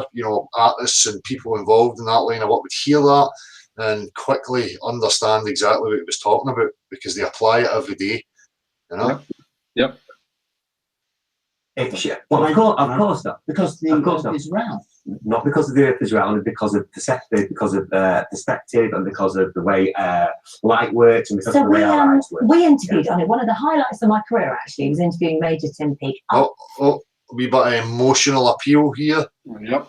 One of the highlights of my career was interviewing Tim Peake, setting it up, strongly that Tim Peake's a honest guy and he really is up to what they're professing they're up to, and she's committed and invested in that, and so should you be, because it's Holly Willoughby. Yep. He must be telling the truth. He's been on TV with me. And it's a highlight of my career. Yeah. Here we go. We're going to have the next thing is going to be the usual. Are you calling him a liar? Yeah. up in space on the International Space Station. Right. Now, he brought in his beautiful book. You see the curvature of the Earth. You very clearly see that. Oh, fucking book, Holly. I've got a few books you can have a wee look at. And because it's in a book, that must mean it's real. Hey, it's the Scottish national fucking animal, so don't let them tell me unicorns aren't real. Yeah. Exactly. Got loads of pictures of unicorns, Holly. You believe they're real. It's a circle. So are you telling me that this interview with him, I'm talking to somebody that's just made that up or wasn't actually there? Or Yeah, it's he's just not. Can I just? Yeah. can I he's just- not in outer space. Can I just? Where is he then? Well, let's see. I'm hoping they're going to say, of course, he's not in outer space, because let's listen to what they're telling us about what space actually is, and then apply that to physics and what our understanding of how the objective reality actually works. And if somebody's telling us that we are adjacent to a vacuous, empty space, and we are in a pressurized environment with no solid separation between the two, then yes, they're fucking lying, Holly. Absolutely. Let's have the argument as to why space even exists. How do we come about that assumption? Is it just because we want to have an extrinsic view and be able to look down on a big ball? Yeah. Is that what it's all about? The mathematical definition visualized? Exactly. In a Hollywood studio type Not necessarily. environment. Maybe here, maybe where we are now. See, that for me is weak, as I say, rather than just saying, oh, well, they're doing it in a Hollywood studio. That doesn't really get right to the core of it. Again, going back to the science aspect of it and how, pressure systems actually work in reality is a much stronger position to put forward. Because then if people look at that, they're going to accept that. And then, of course, they're going to realise that what they're telling you about space and the physics, the properties of space are bullshit. Exactly. That's where I think, well, we say it so often, Dale, that it has to be, a scientific argument here, a natural scientific argument here, right? So if the argument just goes into a kind of conspiracy theorist that it's in a basement in Hollywood and, I can't prove that and you can't prove that, then it just kind of, dilutes the more powerful argument that should be followed. Right. I mean, as I say, just to go back to, well, let's address the claims of what space is and its relationship to us on Earth, and then let's look at physics to see the practicality of that, or whether it's got any merit, any possibility of being true. And if you do that, you will find that it's totally absurd. Yep, and again, I can only say it's much better for people to look at those natural physics questions and study that, rather than running down a rabbit hole of trying to find out where they fucking filmed the Hollywood space missions. Do you know what I mean? Exactly. People look at magicians and, the magician's floating and levitating in the street. You don't automatically assume because you see that's what he's really up to. People are critical enough to realise that there's obviously a physical aspect behind it, or that it's deceiving. So it's the same thing that applies here. What does physics, the actual physical world, tell us about these things? Not just, we'll throw out our understanding of the physical world because an image contradicts it, but the image must be favoured. That's just total lunacy. Yep, absolutely. Spot on, man. We're in a contained system with level water. So how can anything else be, even thought about? So any space theories of potato rocks and blue testicles are just nonsense to begin with. There's no evidence for it. Exactly. That's what I'm saying. You cut through that, it then alleviates the problems, as you pointed out, of conspiracy theory. You've got nothing to prove. You're saying it's a Hollywood basement, blah, blah, blah. Then you've got nothing there. You're on shaky ground. Attack it from a different point of view. Stick to natural science. Yeah. Exactly. You're saying that Tim Well, Peake is allowed. if you look at Tim Peake and people like Neil Armstrong and all the astronauts, they're all military guys. If you look at them, they're all military. They're not scientists. No. See, again, we're leading away into this, and you've now got Philip going, no, because it just becomes a matter of you against them with nothing substantial. Yep. As we've just pointed out, you point out the scientific aspects, then that negates all that stuff, because of course they must be telling lies. They're representing reality in a way that is totally absurd to what we know to be true.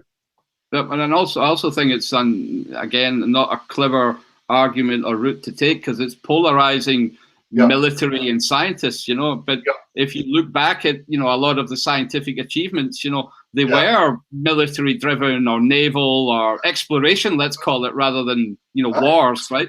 It's also Um, suggesting that the majority of military personnel are complicit liars when it's just not the case. So as you say, it is. It's putting a divide there that doesn't have to be there. yeah, I think that's a mistake as well. Yeah.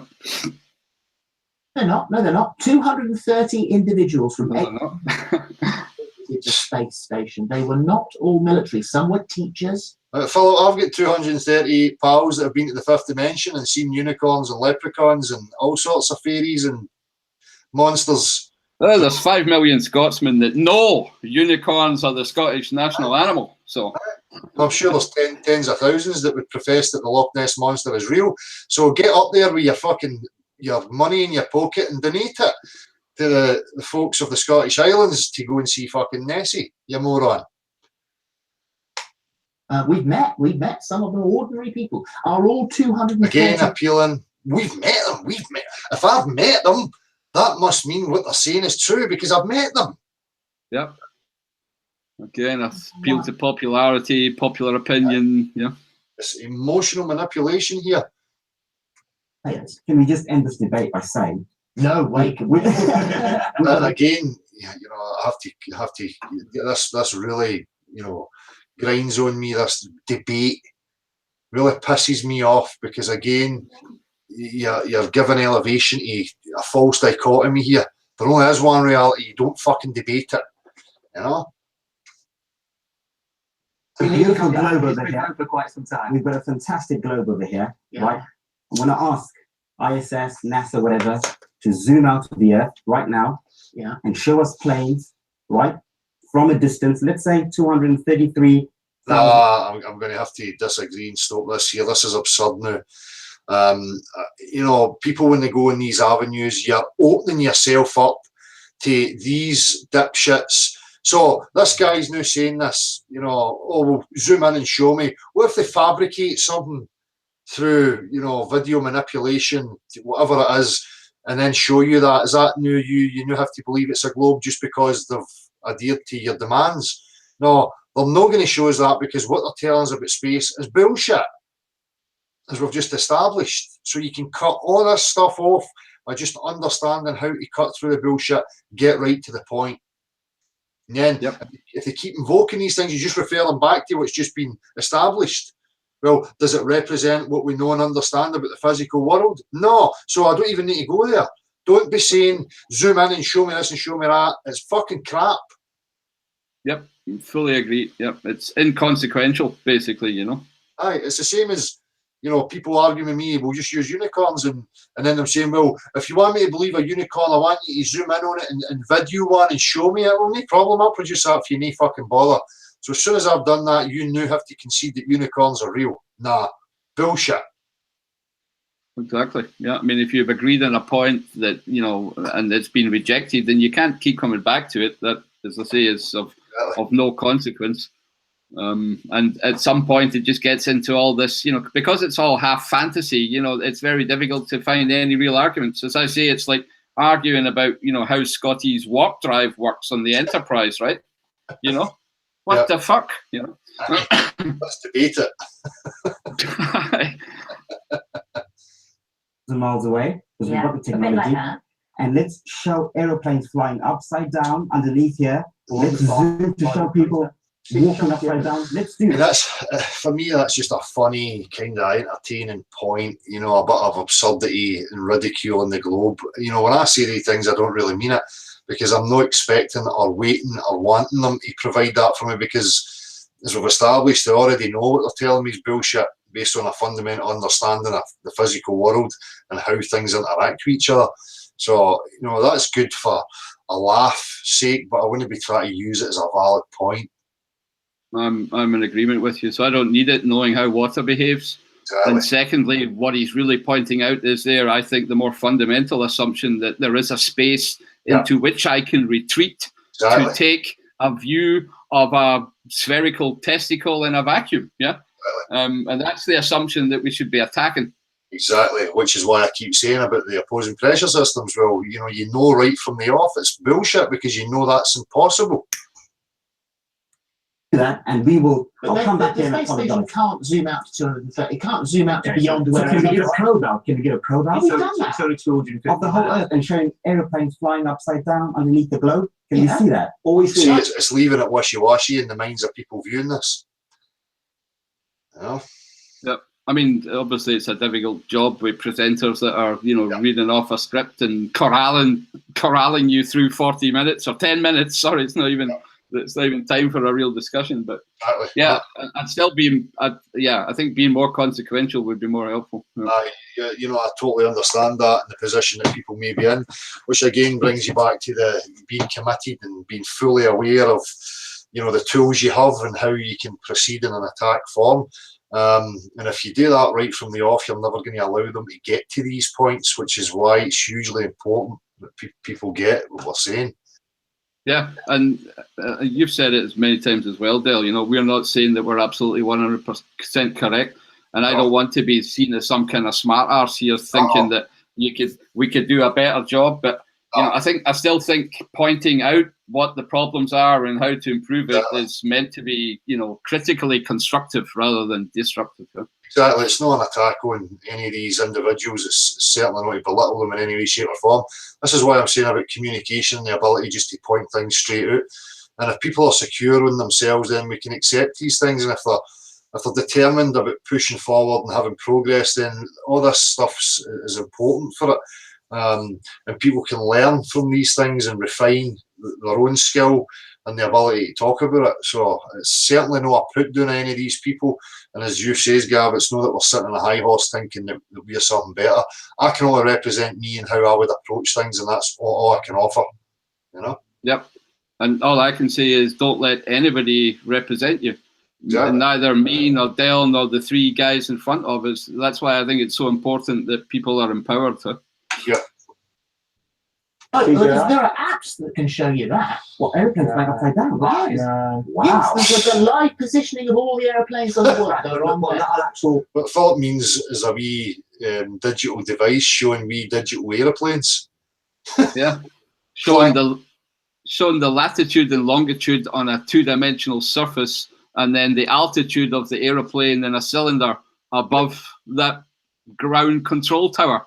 That's the way, you know, airplane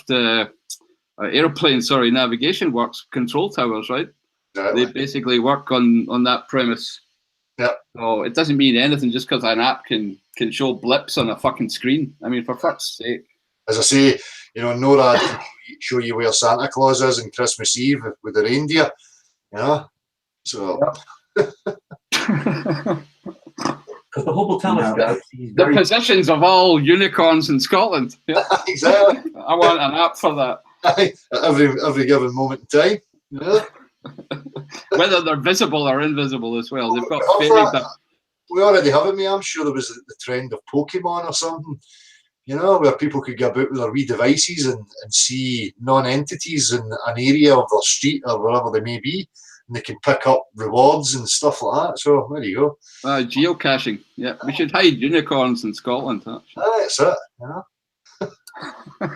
Yeah, so what we're asking NASA to do here now on live television is turn that telescope round, zoom in on the Earth, and show us live pictures No. of people walking on the side, and underneath. These pictures are live now. These are You want them to zoom in the and whole see actual people. you want to see the whole Earth. Again, for me, it's funny for comedic value and a bit of ridicule to point out the absurdity, but to actually put it up there as a legitimate thing is asking for trouble, you know, and you're just confusing people with that. Well, I mean, the problem is also the whole issue on perspectives. If you really were far enough away to take the whole of the Earth in one single view, you would not be able to discern the smaller things that are crawling around the surface, right? So it wouldn't even necessarily prove it. You know, I'm not sure you could actually see it. And, you know, as we know, the Hubble's not a way out there, you know, in space, because it doesn't fucking exist. Then the question is mute to begin with. You know? Yeah, that's it. That's the point. Zoom in, actual That's people. what military Zoom in. satellites do. They zoom in and How target can one. we see Zoom it? in. Have Can you we watched see a it? science fiction film that looks quite real. Science fiction. Exactly. And And then then I'm going to lay down. mix it all up. I'm going to lay down the gauntlet now. We had a debate at the weekend with three lovely physicists. Two of them are going to their PhD. One of them has got their PhD. Yeah. We are now laying down the gauntlet to Brian Cox, and I would love to have a few actors involved, like Neil deGrasse Tyson and Bill Nye. We love actors, so if they can come along as well, it'd be great. And we'll debate them. Absolutely. We'll get our team around the world. Some people would say around the globe, but that's just ridiculous. But around the world, and we'll actually debate them anywhere they choose. All we've got to do is ask you to help set up. Can you ask, Carl, can you answer? Well, we've been asking that for a long time, you know. Absolutely, I'll come. Aye, well, that's it. I would like to be present with any of these things. I'm nominating myself to take part in any of these kinds of discussions. I certainly would never be classing it as a debate, you know, because again, it's fallacious from the off. There is no fucking debate. You either understand something about reality and can demonstrate it, or you don't. Absolutely. Me a question, because I have personally seen with my own eyes the curvature of the Earth. Oh, that's the ultimate fallacy. Yeah. Are you calling me a fucking liar? Aye, it's that. Always backing them up there, you know. Is it the circle Yeah, it's vision of your It's not sight? either. Is it the circle limit of your sight? Because obviously the I limit of our was one eyesight. of the I was very, is a very circle lucky. around. I can guarantee you, Philip, you're not seeing bendy water, mate. I can guarantee you that, son. So your eyes are fucking mistaken. And I went on Concorde. Okay. So I was very lucky I went to Concorde. So that's 60,000 feet. You could clearly see the curvature of And what's the the Earth. shape of the windows? Notice his expressions and how he puts emphasis on it. You know, that's part of the NLP tactics to try and get that into the minds of the people viewing. You know, to reaffirm it in their minds. You know, it's useless against people like us, Philip.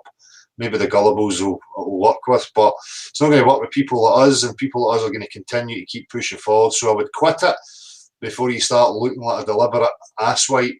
You know? Good one, man. Yeah. So Philip, take heed. no, I said no. I didn't say that. I said what was the shape of the windows? Was what I said. Like an oval. Scientists themselves oval, right? tell us that you have to be 50. You can see the ridicule, the shock, horror, like disbelief that he's expressing here. His emotive expression, which is purely designed just to affect the viewers that are watching. Aye, there'll be more articles about Philip after this in the newspapers for the next 3 weeks, you know, than about the actual topic. You know, they'll find a way to spin it. To see the curvature of the globe. A plane, an average commercial plane, travels up 7 miles, which is around 33,000 feet. Which Concorde wasn't. You were about 10 or 12 miles. So it's still, again, way below what scientists themselves tell us. Oh, I've got You need so to many questions. see We're it. going to have to end this. I'm really sorry. I really want to ask you about hold on. Well, come and ask us a question, Solly. We'll gladly answer your questions for you. Hold on. We can continue. But we asked Paul, you've got a long way to convince our viewers, Absolutely. I'm afraid. Do you think the Earth is flat? No, say 94% of viewers. There we go, Gav. There's one of these things that you were pointing out a minute ago. Absolutely. And you see the question, do you think the Earth is flat? So why was the question not, do you think there is sufficient evidence for a globe, you know? Exactly. Or any measurable proof for a globe, you know, using the proper definition of measurement. It's not as if the people are too stupid to understand it, you know. That's the thing. She's actually treating people like complete fools, right, by asking these loaded questions. Yeah, well, people are complete fools if they're sitting fucking watching it and being affected by it. Well, I'm not going to make any apologies for saying that. That's just a fact. If you're influenced and affected by these two thickos, then you get serious issues. Yeah, I mean. 6%. Oh.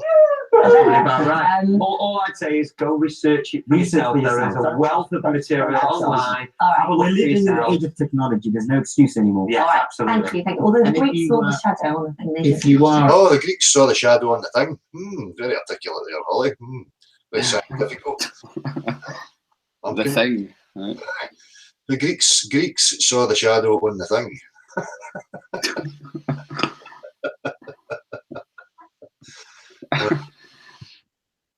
Well, what can I say? You know, you there? I am indeed. What can we say? Maybe I can just close it with one more little wiki page, my man. Aye, of course, mate. Hold on. Where are you? I'll just share my screen just to hammer one point home.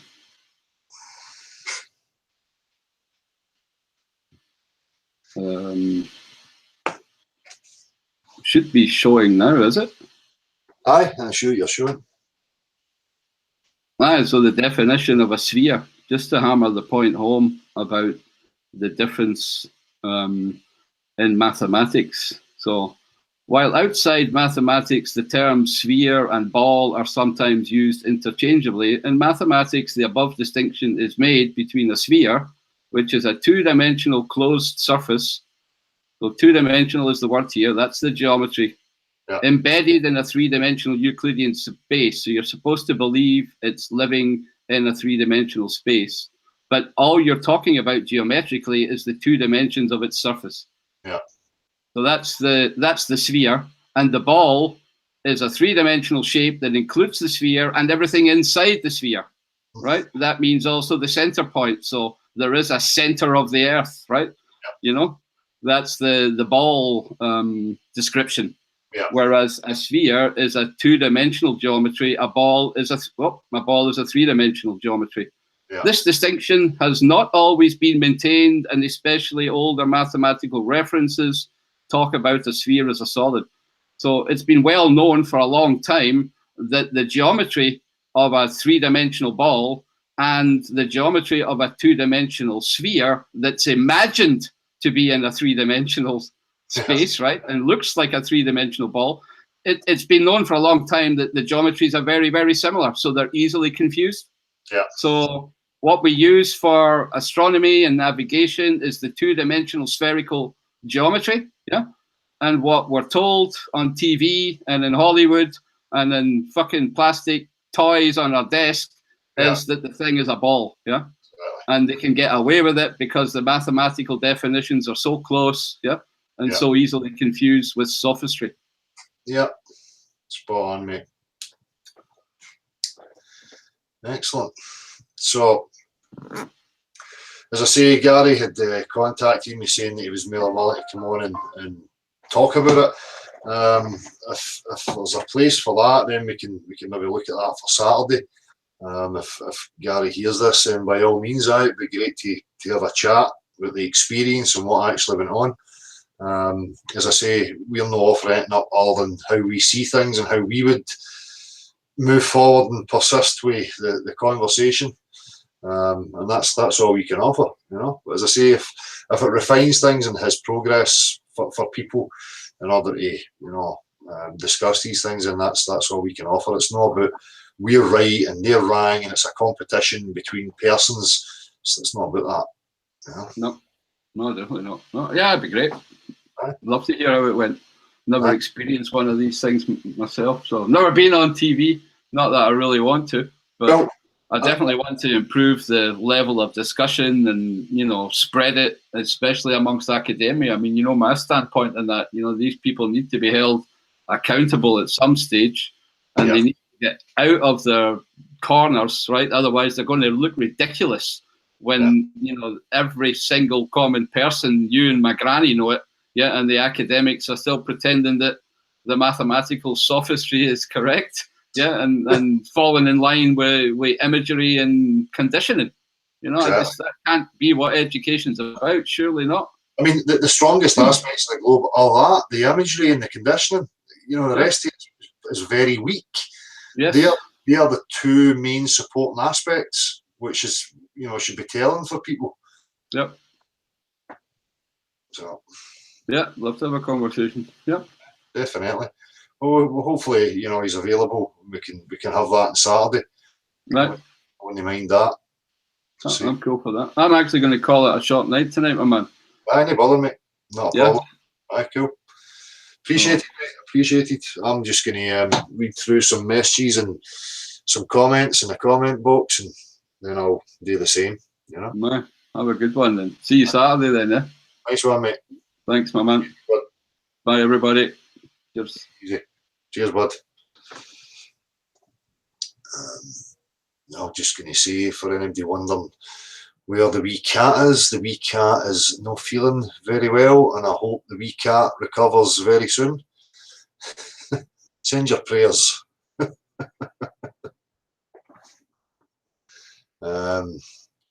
So, maybe I'll be saying to you, see.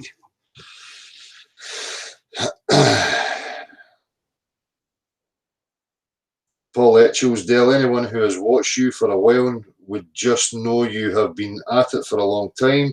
All your points are bang on, mate. There is no challenge in your words. You only speak sense, and sense using our senses is undeniable. Fuck the globe. Washed. Nice one, Paul. Cheers, mate. So I'll see if I can get a wee feel for what people thought about the TV appearances, and I think there was another appearance, but we'll maybe leave that for the Saturday. I know there was a BBC, I don't know if it was a radio phone in as well, I don't know. And another person who I forgot about, I'd seen it a few years ago, was Tommy Boyd. I don't know if people will remember Tommy Boyd as being a children's TV presenter, who actually was bringing this topic up. I think the video or the radio section that I'd seen aired was from 2010. And Tommy Boyd's a UK based, he was a children's entertainer who obviously grew up and moved beyond it and started to talk about some real stuff. So that's there online as well. Maybe have a wee look at that on Saturday, just to show it to people. And if you're not aware of it, I'm sure you'll find it. I know that a couple of years ago people had been sharing it anyway. It was known to be there. But for anybody who's new to it, it may be of interest to you. I don't know if you can relate to it because you know him as a celebrity from your childhood. But a trivial nonsense there. So. Right, what we're saying in the chat.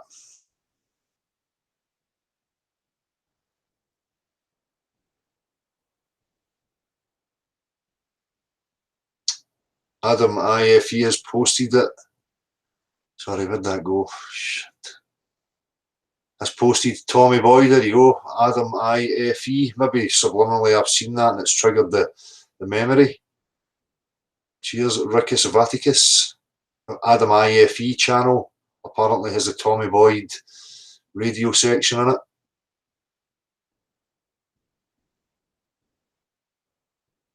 Markowski, mainstream won't promote anything that is against the establishment line.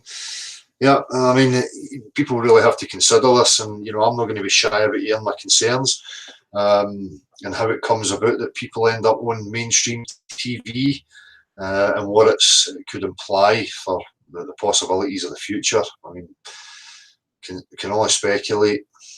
I can envision a few possibilities. John Jones, how you doing, mate? Have you had your meetup yet? If you've not had your meetup, can you remind me of when that is? I'm going to shout it out right now. I think I've seen that Jamie Brown had something going on. So Jamie Brown, if you have a meetup that you're wanting to let people know about, just type in the chat box and I'll get it right now. How you doing, Meryl? No, Eratosthenes was not a man.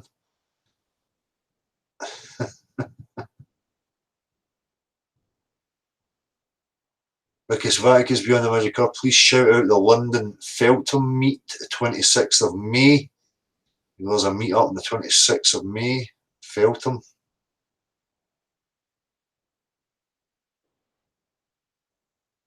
No, Lou, it's not that Tommy Boyd, but I agree.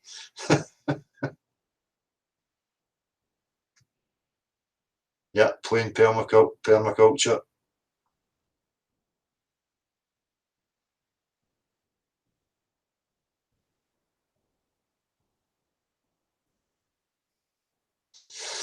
I'm just waiting here. John Jones, if you're hearing me, I don't know if your meetup's been, bud. If you're still having it, if you want to let me know, I'll shout it out.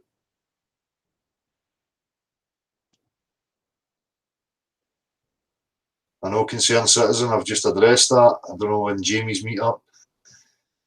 Beyond belief, Jamie's meetup is on the 5th of May, next Saturday at 12 PM in Heaton Park, Stables Cafe, Manchester.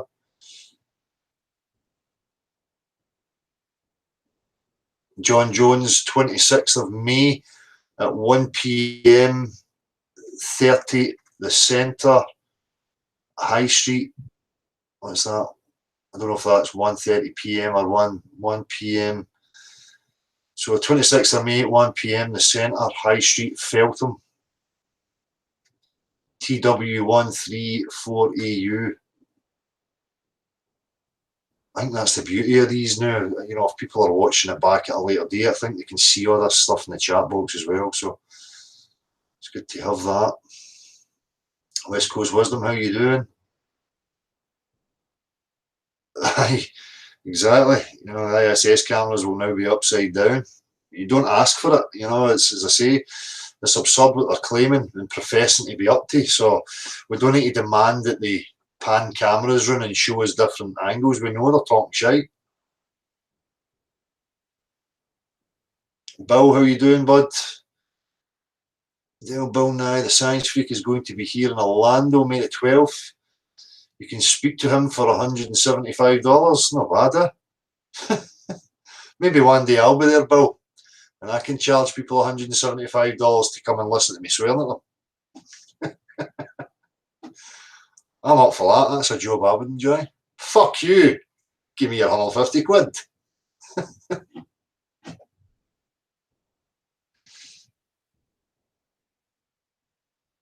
Chelsea Deluxe Roxanne Glen has a meet-up in June the 26th in London. Hopefully I'll be able to attend some of these meet-ups if I can get the funds together. I certainly will. I would like to do a wee tour and maybe come and meet some people up and down the country. Do some activism, have some chats. Hi Tanya, you alright? Concerned citizen, people would pay Dale. Cool, I think I'll book the community hall. 100 quid a ticket. It may not last long. In fact, I'll have a wee private booth and each individual can come into the private booth and have a fuck you, get to fuck personal message. And it'll be of value, you know, it'll be worth 100 quid.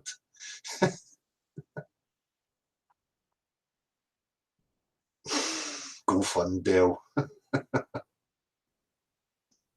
Brian Fury, any Northern Ireland meetups happening? I'm not sure. The last person that I had for the Irish meetups was Irish Technical Thinker. I've not seen him about for a while. I don't know what's going on there. Cheers, John Jones. I may just take you up on that offer if I get the money to fuel up the bike and come on a wee tour. I would definitely appreciate that.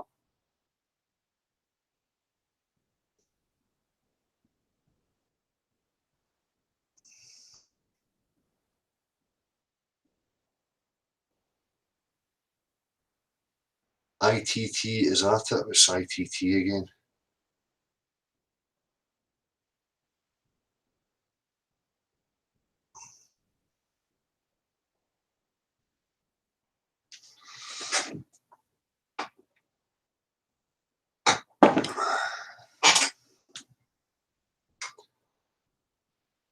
Right, so again, I'll just say, Gary, I don't know if you'll hear this. If you're up for it on Saturday, it'd be good to hear how the experience went. You're more than welcome to join us on Saturday. You can let me know and I'll send you the link.